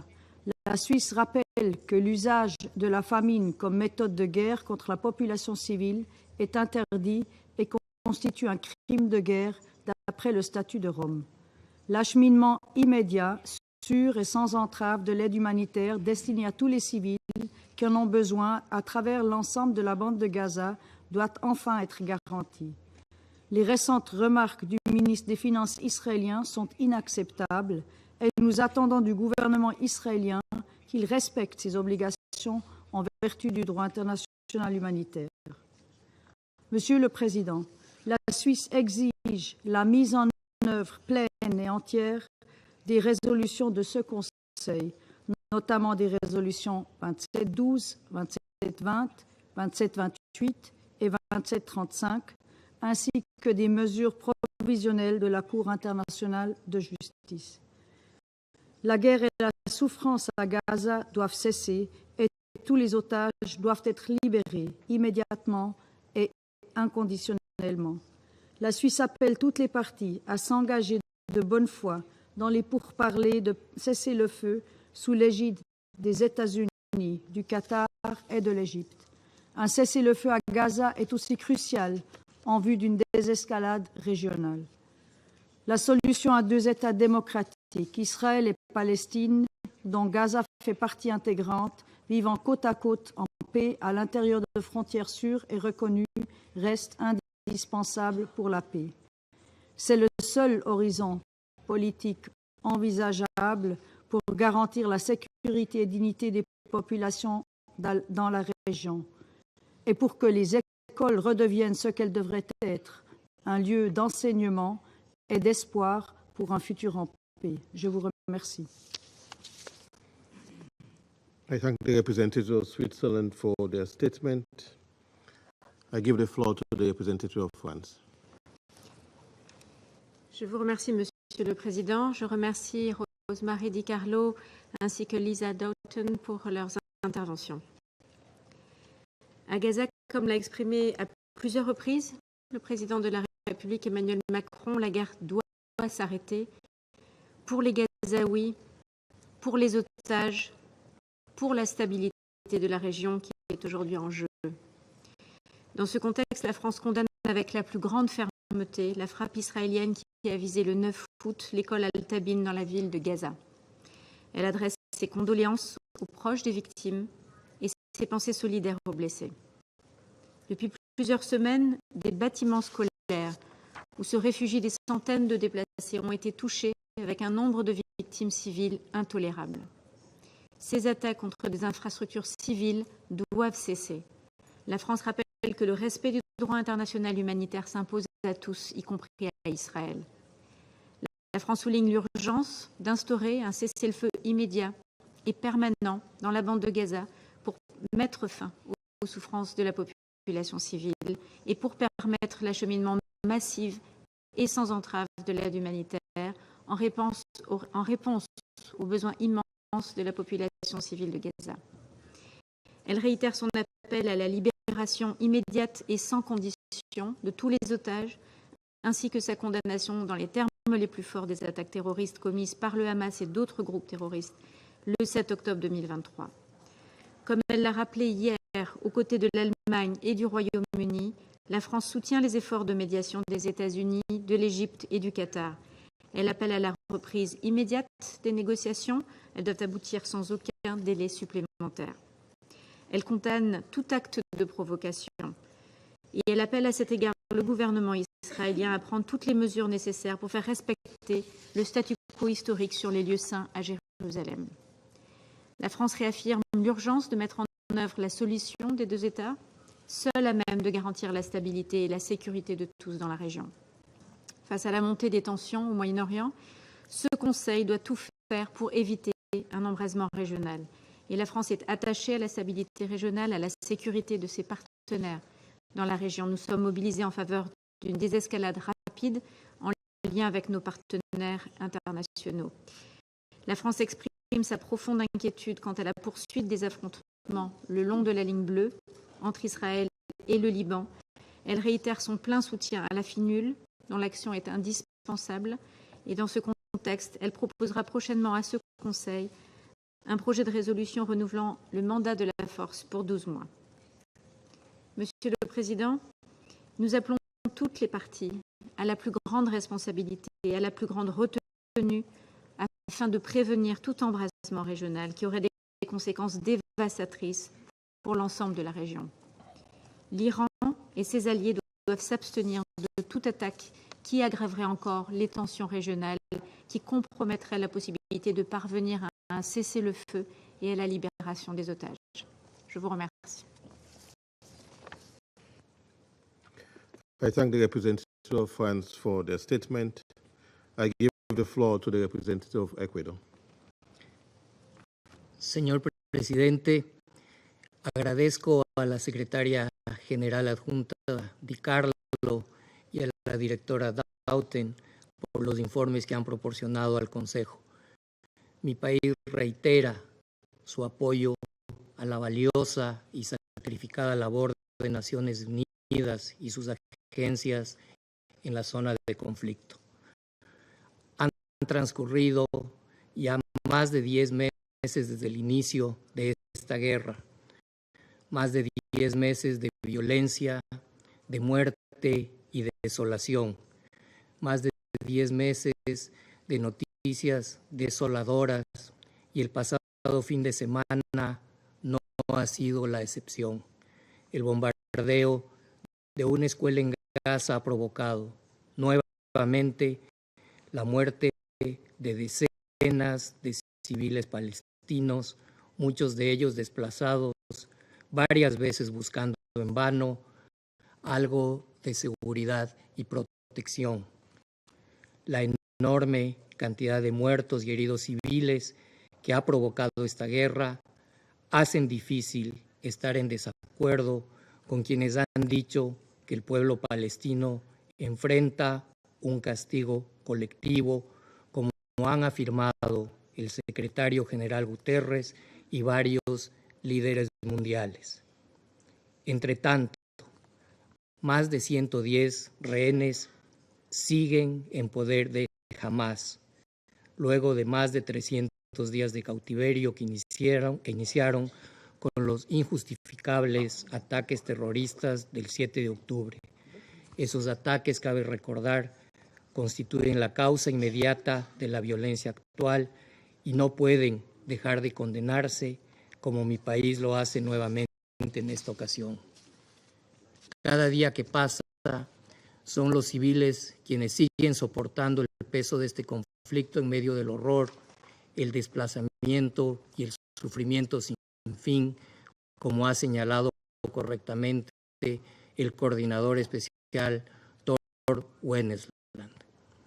Cada día que pasa, también crece la amenaza de un conflicto regional que solo provocaría más muertos, más desplazamientos y más sufrimiento para las poblaciones civiles. Paradójicamente, en que apenas ayer conmemoramos 75 años de los convenios de Ginebra. En definitiva, es urgente un acuerdo que permita detener esta guerra, liberar a los rehenes, aliviar la terrible situación humanitaria en Gaza y dejar sin pretextos a quienes desean más violencia. Señor presidente, el pasado 8 de agosto, los líderes de Qatar, Egipto y Estados Unidos emitieron un comunicado conjunto en el que llaman a las partes a retomar los diálogos este jueves 15 y finalizar sin demora un acuerdo. Mi país agradece a los 3 países mediadores por su liderazgo y su esfuerzo y exhorta a las partes a aceptar este llamado y aprovechar esta oportunidad demostrando voluntad política y buena fe. Solo así será posible concluir por fin la negociación del acuerdo e iniciar su implementación sin más demoras, tal como pidió este Consejo con la resolución 2735. Mientras tanto, todos los actores regionales que desean la paz deben ejercer el máximo de contención y evitar cualquier acción o medida que pueda afectar las negociaciones. Es tiempo ya de hacer un verdadero esfuerzo colectivo por la paz. Es tiempo de acciones y actitudes concretas que contribuyan a cambiar la cruenta realidad actual. Es tiempo de acuerdos y de contención. Concluyo esta intervención, señor presidente, con la esperanza de que la próxima vez que el Consejo trate este tema, las hostilidades hayan cesado y sea posible avanzar hacia una solución pacífica, negociada, definitiva y justa para las partes, con la existencia de 2 estados, Palestina e Israel, sobre la base de las fronteras de 1967 y de las resoluciones relevantes, única manera de terminar definitivamente este conflicto. Muchas gracias. I thank the representative of Ecuador for their statement. I shall now make a statement in my capacity as the representative of Sierra Leone.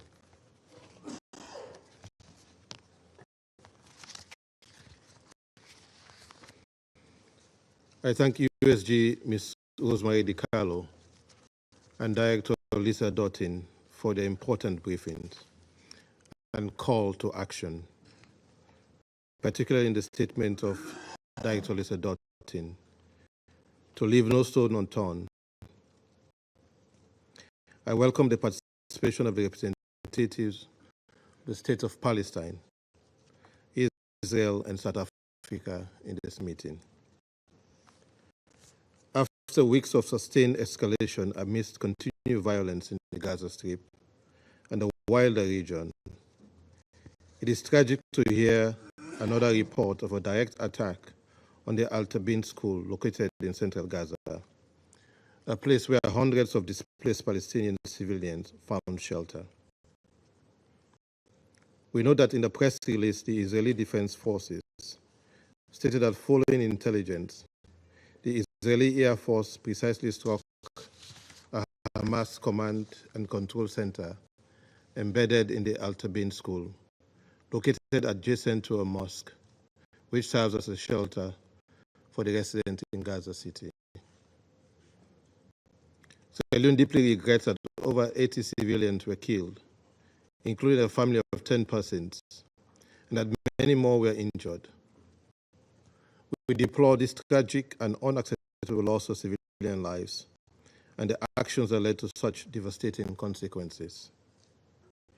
We reiterate our condemnation of attacks on honor schools, civilian objects, including residential areas, providing shelter to innocent civilians, in particular women and children. We call for an immediate end to indiscriminate and disproportionate attacks and violations of international law. Colleagues, as reported by the UN Human Rights Office in the occupied Palestinian territory, the unfolding pattern in the recent weeks of direct strikes on schools in the Gaza Strip is unacceptable and cannot be justified under any circumstances.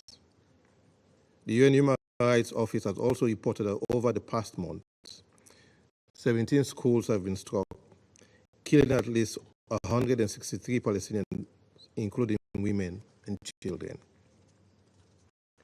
In the span of 10 months, each day has brought new challenges, struggles, and hardship for the affected civilians who have witnessed and endure prolonged suffering. The humanitarian situation remains a crisis of epic proportions, as the supply of humanitarian aid into the Gaza Strip remains challenging due to access constraints and the high level of insecurity. Civilians are not only struggling to access basic amenities such as food, water, and medication, but are also at risk of a surge in communicable diseases due to overcrowding and poor living conditions. Recently, the World Health Organization has confirmed the high risk of poliovirus spreading within Gaza Strip due to the unsanitary condition in the confined space. As stated by a WHO expert, an outbreak of poliovirus in the Gaza Strip may spill over internationally at a very high point. We therefore call for the safe facilitation of unobstructed access into and within Gaza through all crossing points for all vaccinations, associated equipment, including cold chain storage and specialist staff. The well-being and health of children require far greater input than just vaccinations, and we reiterate our call for unimpeded access for all humanitarian activities. It is heartrending at this stage to recount the series of threats and devastations civilians face in the Gaza Strip. While people still struggle to have an average proportion of a square meal per day and access to basic health care, there are also warnings of potential flooding ahead of the winter season. Humanitarian experts in the field have highlighted that the repeated evacuation orders by Israel since the start of the conflict has been carried out in a manner that fails to prioritize the safety and well-being of civilians, as they fail to meet the international humanitarian law criteria. Colleagues, on the wider region, the situation remains fragile As hostilities continue across the blue line in Lebanon, the Houthis continue their maritime attacks in the Red Sea, and a potential attack on Israel territory as a possible retaliation from Iran cannot be discounted. The West Bank is no exception, as there is an increase in attacks and civilian casualties. With the war in wider Middle East regional context, I would like to conclude with the following observations.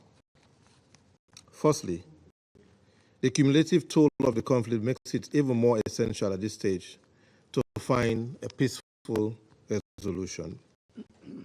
This can be achieved with an immediate ceasefire, release of hostages, followed by parties to the conflict, that is, Israel and Hamas, complying with the provisional measures ordered by the International Court of Justice in South Africa versus Israel case, and the Security Council resolutions 2712, 2720, 2728, and 2735.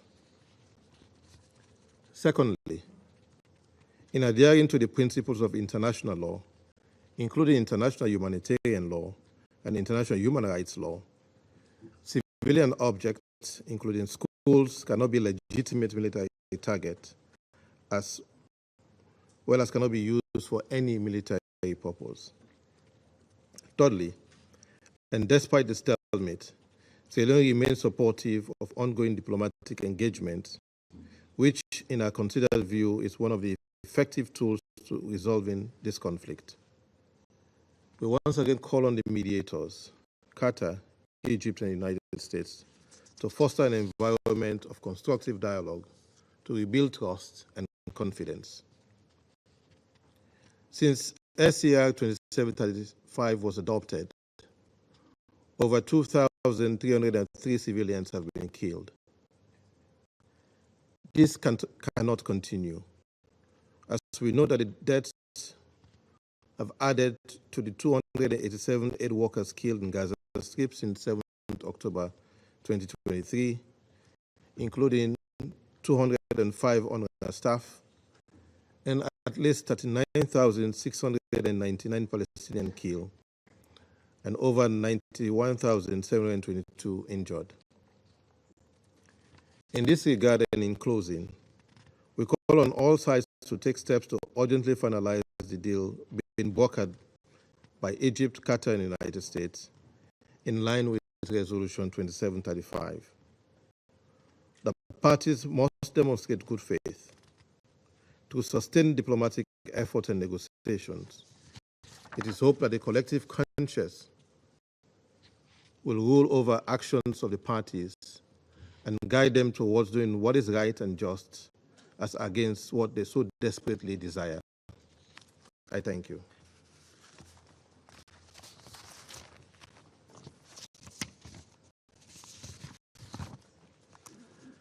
I resume my functions as President of the Council. I give the floor to the representative of the observer state of Palestine. Mr. President, as we gather here for the 10th month in a row to advance a ceasefire to save human lives, Israel continues taking human lives and every action possible to spread a wildfire across the Middle East. As we sit here on the 75th anniversary of the Geneva Conventions that were birthed in the ruins of entire cities, in the mass and indiscriminate killing of civilians, in the death chambers in Hiroshima and Nagasaki, as a pledge that the light will emerge out of the darkest night and protect the dignity and humanity of all persons caught in armed conflict, Israel is tearing the conventions apart in Gaza, along with every rule humanity has ever elaborated. As we meet here in New York, there are Israeli government and military officials, pundits, and analysts explaining seriously that they are entitled to carry out indiscriminate and disproportionate attacks against the Palestinian civilian population, to wage war against civilians. They explain that starvation is a legitimate weapon of war. They justify gang rape and torture against defenseless prisoners as a required deterrent. And this is not a theoretical exercise. This is what Israel is imposing against millions of Palestinians, no man, woman, or child spared. You demand Israel to stop killing civilians as a Security Council, but it targets them in their shelters and tents. You demand Israel to allow food and medicine in, but it ensures that famine and diseases spread.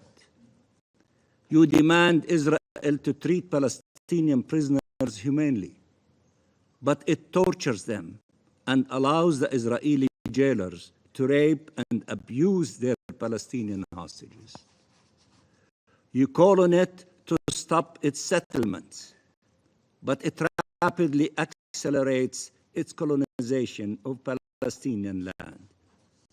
You urge Israel to uphold the historic status quo at the holy sites, but its ministers and settlers desecrate the Al-Haram al-Sharif each time more openly and provocatively. So let me state the obvious. Israel does not care about your condemnations. Let me repeat. Israel does not care about your condemnations. It dismisses your resolutions. It does not even listen to your debates. Their representative will be playing with his iPhone while you are talking. As countries, as a Security Council, you had a responsibility to act months ago to stop this impunity. As the genocide continues, you have a responsibility to react, to save human lives, and preserve the foundations for peace and security for all, not just for some. Israel is a rogue state with a rotten government due to the unbridled impunity it has enjoyed so far. I have no doubt that the tides will turn, and we will not be deterred in making sure no one can act as if Palestinians' lives are worthless. But Palestinians in Gaza cannot wait for the tide to turn. Their agony must stop now, must stop right now. They wonder if you see them. Do you ever think, what if you were born in Gaza? What if the prisoner raped was your son? What if the children starving to death were your own?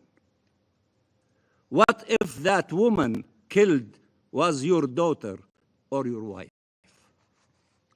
What if the disease was riddling the body of your mother, your grandmother? What if that family that was blown into pieces or burned to death was yours? Killed in cold blood after running in desperation and hunger for months to survive. Just consider for one moment the sheer agony and despair that our people have suffered all these long months of deprivation and devastation lashed upon them while the world watched and left them to suffer, starve, and die. Mr. President, while we acknowledge and welcome the international consensus that has long called for an immediate ceasefire, clearly Israel has retained a veto right over that prospect. This must be brought to an end. Israel cannot continue to defy the world and every rule of humankind. It is not a coincidence. Every time the world pushes for a ceasefire, Israel responds with a massacre, like the one in the school.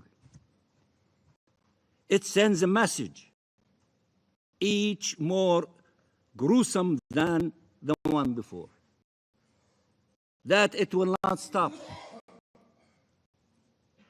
But there is no right to commit genocide. Obviously, no right. And we warn all those contributing directly or indirectly to the emergence of such a right. There is nothing that can justify Israeli actions. Nothing. And don't anyone dare say this is about the hostages. It's not about the hostages. It became apparent long ago that this Israeli government could care less about them. The hostages know it. Their families know it. You know it in the Security Council. Israel is killing them, abandoning them, playing with their lives. Netanyahu has other priorities, self-serving ones, maniacal ones. He's a maniac. Something terrible is happening in Israel. Something that has made justifying genocide, famine, and gang rape mainstream ideology. Something horrific is happening.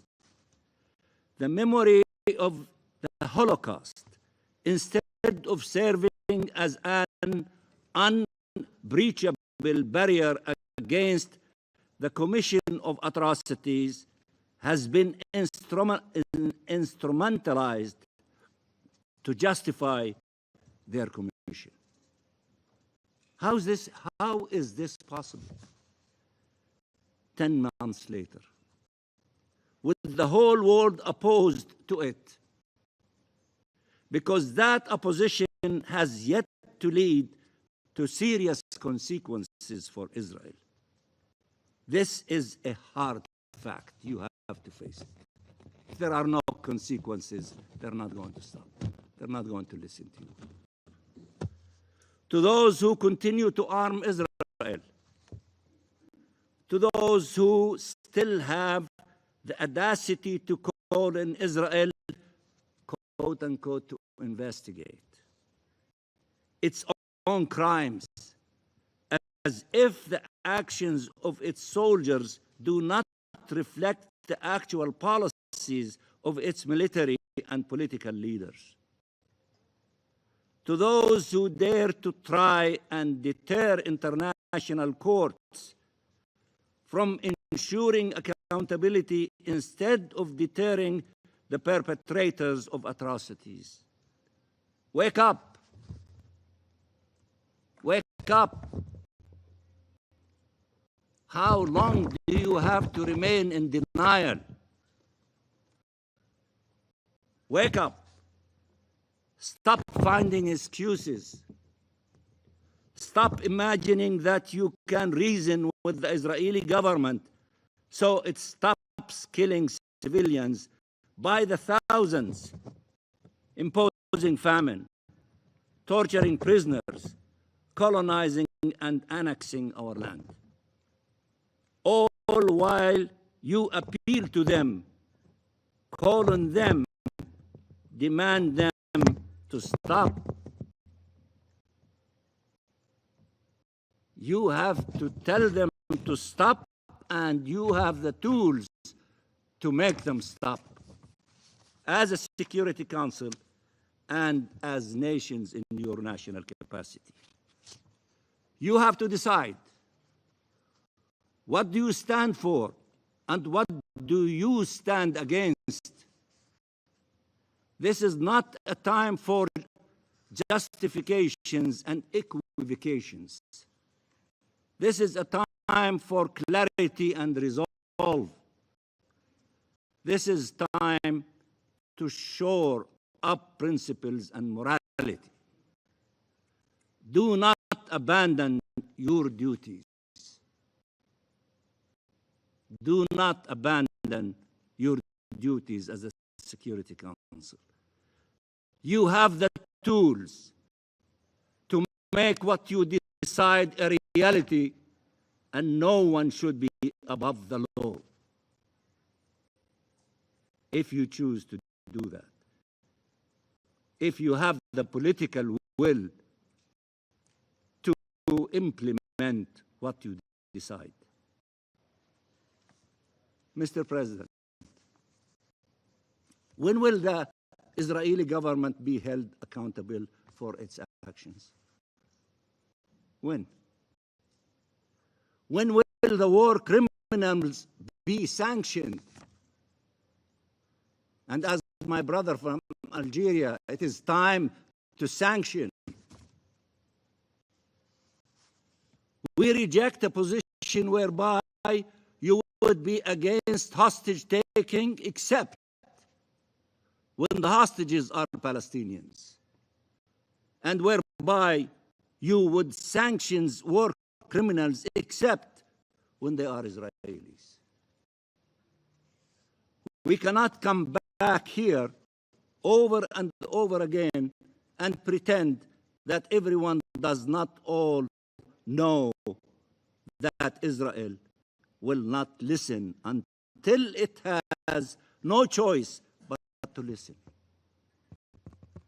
You have to make them have no choice but to listen to you until there are consequences for its crimes.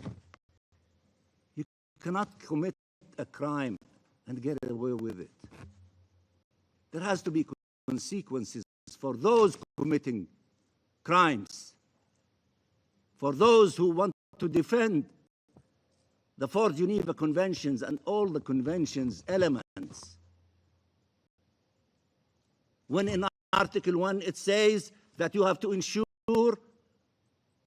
in all times the compliance with the provisions of the conventions. And you see them getting away with murder, and you keep repeating the same thing.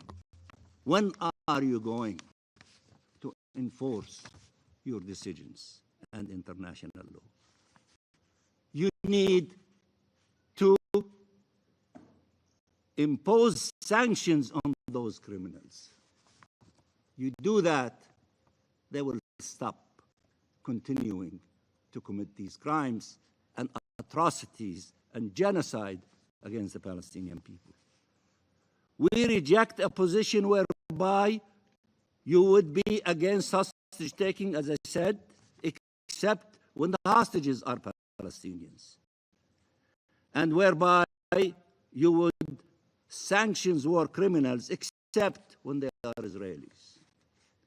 We cannot come back here over and over again and pretend that everyone does not know that Israel will not listen until it has no choice but to listen until there are consequences for its crimes.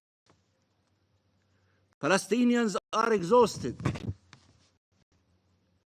surrounded by death and endless horrors.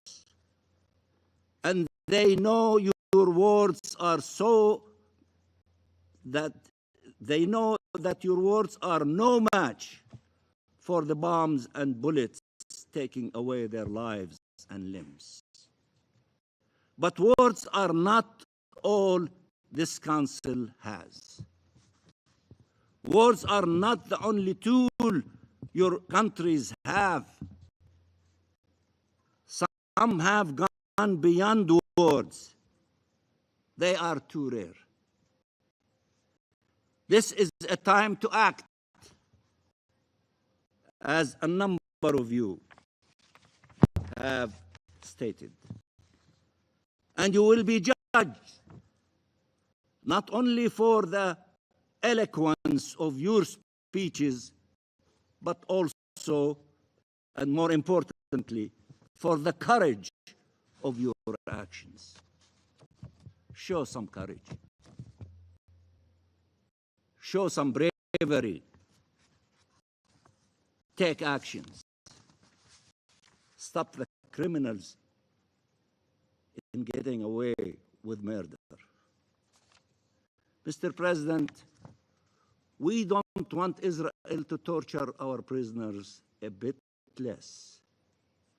As some say, that torture them a bit less. We want to see them free. We don't want Israel to make its occupation a bit less brutal. We want to see it end. Our people deserve freedom. The International Court of Justice has been unequivocal in its determination that, and I quote, the sustained abuse by Israel of its positions as an occupying power through annexation and an assertion of permanent control over the occupied Palestinian territory and continued frustration of the right of the Palestinian people to self-determination violates fundamental principles of international law and renders Israelis' presence in the occupied Palestinian territory unlawful. Their presence in the occupied Palestinian territory is unlawful. Therefore, the court said it has to end as quickly as possible. This illegal occupation and all the illegal, inhumane, racist, and destructive policies that flow from it must end. The Palestinian people will not disappear, and they will not surrender. They will not relinquish their legitimate aspiration to live in freedom and dignity in their ancestral land. I urge the Security Council to act. I urge you to act. And in the coming days, we will go to the General Assembly to make sure that it upholds its charter responsibilities to make sure that the determinations of the highest court in the world, the ICJ, is translated into political will and momentum, into concrete actions to be pursued by the UN and its member states to end this illegal action as soon as possible. To protect civilians' life, to preserve and pursue peace and security. Dag Hammarskjöld once stated, and I quote, "It has been said that the United Nations was not created in order to bring us to heaven, but in order to save us from hell. End of quotation. History will remember that the Palestinians were left to endure hell. Now, the fire they have painfully endured for almost a year is spreading to devour everything around in our region. There is only one way to stop a man-made fire.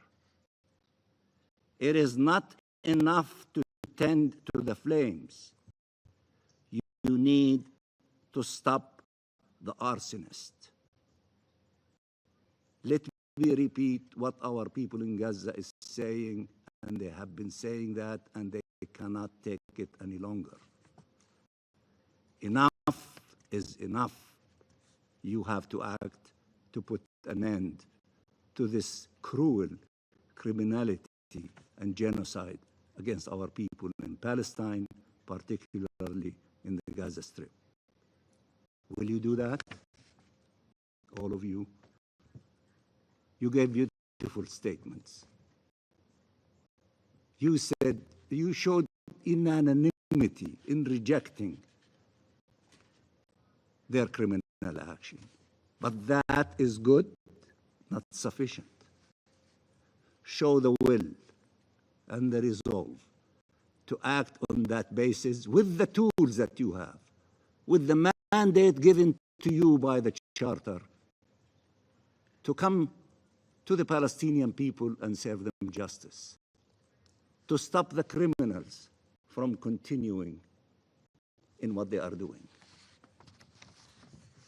Can we count on you? Thank you, Mr. President. I thank the representative of the observer states of Palestine for their statement. I now give the floor to the representative of Israel. Thank you, Mr. President.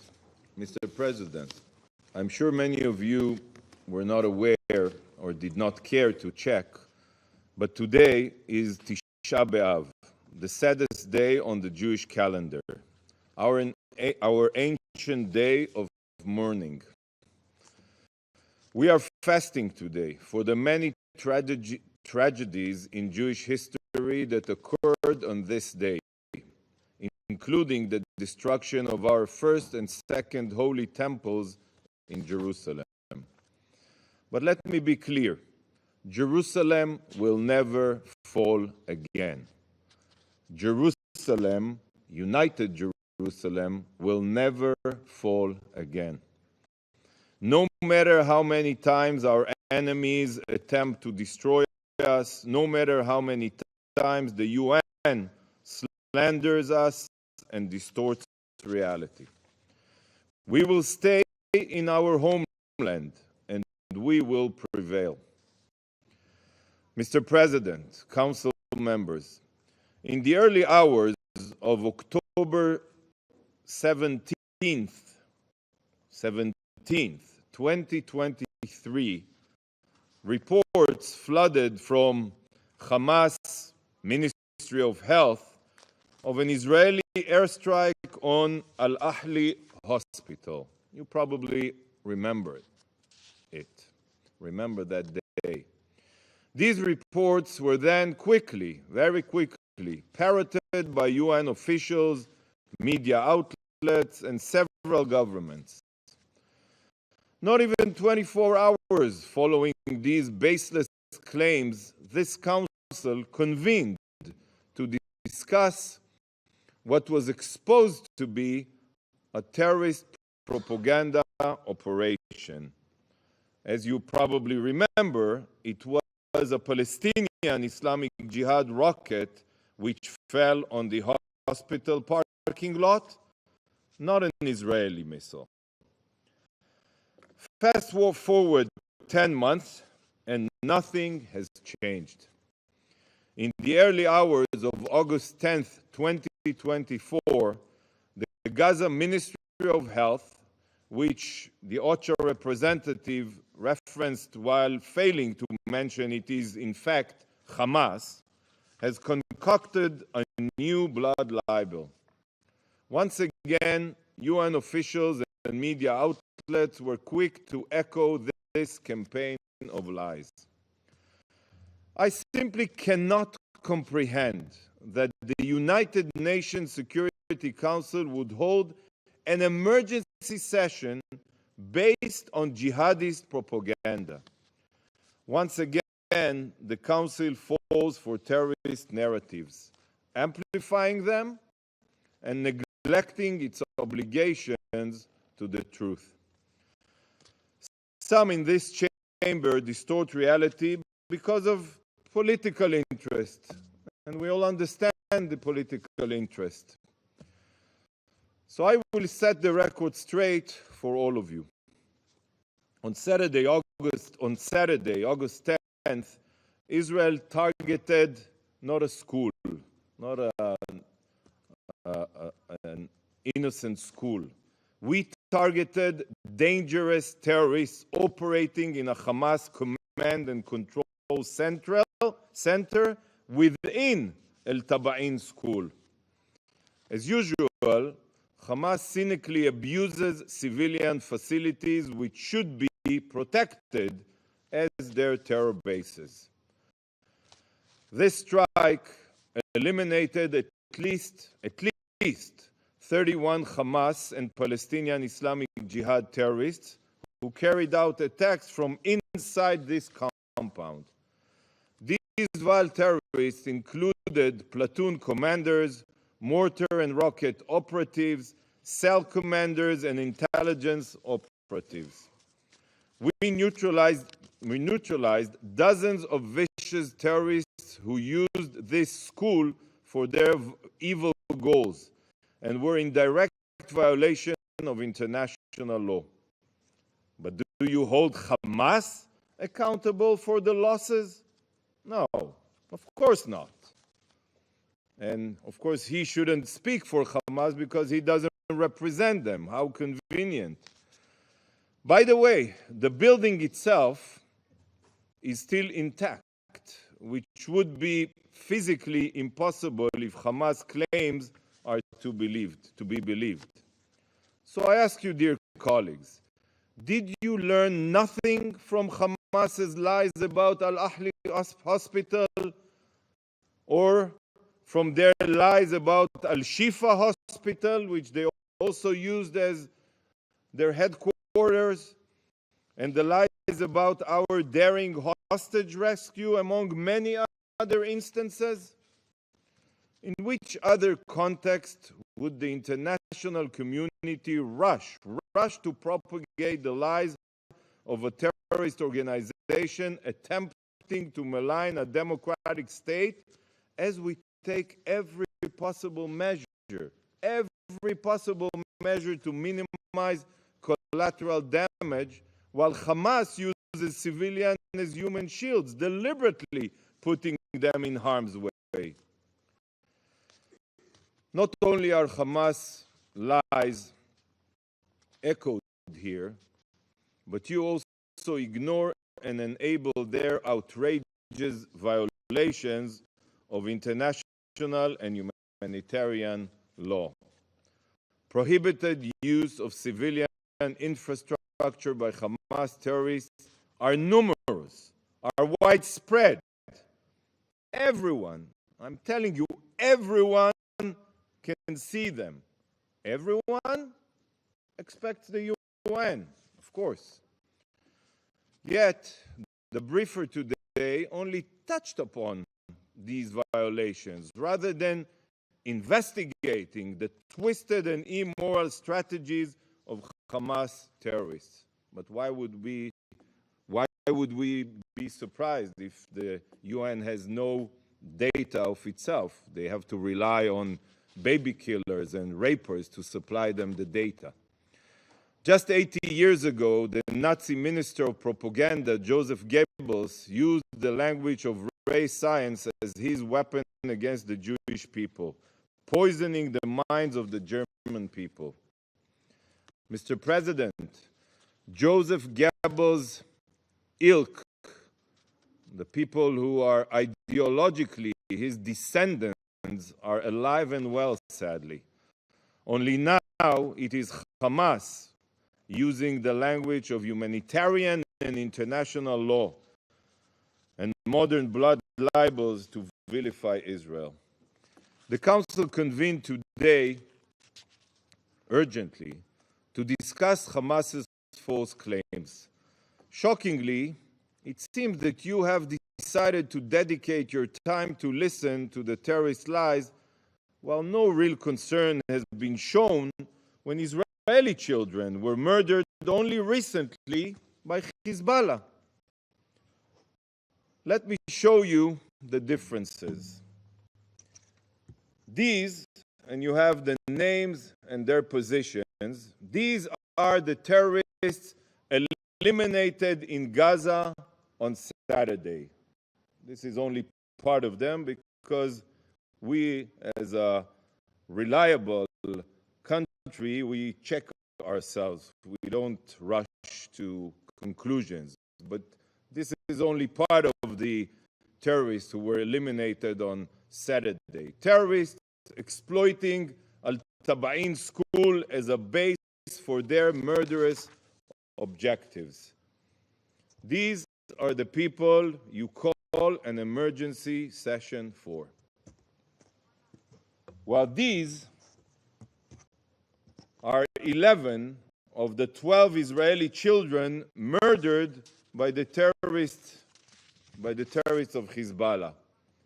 These children were playing a football game in Majd al-Shams when Hezbollah terrorists rained down death upon their sweet heads. So while these terrorists used a school as their terror base, these children will never see their school again. But for them, you couldn't find the time for an urgent session. They do not deserve an urgent session, huh, my Algerian colleague? Shame on you. What a disgrace. So ask yourself, why was the murder of 12 Israeli children in Majd al-Shams insufficient cause for a meeting, but the elimination of Palestinian terrorists operating out of a school is sufficient? But you know what? The most unbelievable thing is your inaction to condemn and stop the biggest danger and threat to the entire region. Iran. Right now, as we speak here now, millions of Israelis are preparing for a direct Iranian attack, just as they did in April. Iran's aggression threatens the entire region with war, a regional war. Yet you are here wasting time on falsehoods spread by the words of terrorists.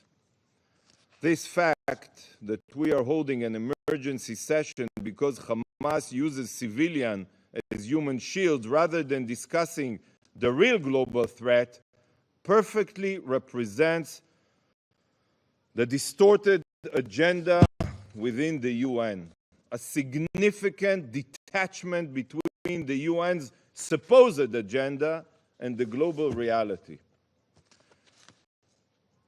Colleagues, as this may be the last time for me to address you as Israel's ambassador, though who knows, perhaps another session will be called because of more terrorist propaganda, I would like to leave you with this. I have been immensely proud to represent my country here, the most moral country in the world, the most moral country in the world. You listen, Palestinian representative, in this warped place. I hope one day you will also see the bias and perversion of morality here. And I pray that you will see the truth. The terrorist organization that this guy represents here and tyrannical regimes should be condemned, not protected. And that Israel should be praised. We are today the vanguard of civilization. We are the vanguard of civilization. But until then, Am Israel Chai. Thank you, Mr. President. I thank the representative of Israel for their statement. The representative of Algeria has asked for the floor to make a further statement. I give them the floor. Merci, Monsieur le Président. Très brièvement, je voudrais témoigner ici que les 16 000 enfants tués depuis le 7 octobre dernier ne se sont pas suicidés. Je voudrais témoigner ici que les plus de 10 000 femmes massacrées ne se sont pas suicidées. Je vous remercie. I thank the representative of Algeria for their further statement. I now give the floor to the representative of South Africa. Mr. President, thank you for giving us the opportunity to participate in this urgent meeting, which is most likely not going to be the last on the same matter. Whilst civilians continue to be massacred by the implacable government of Israel.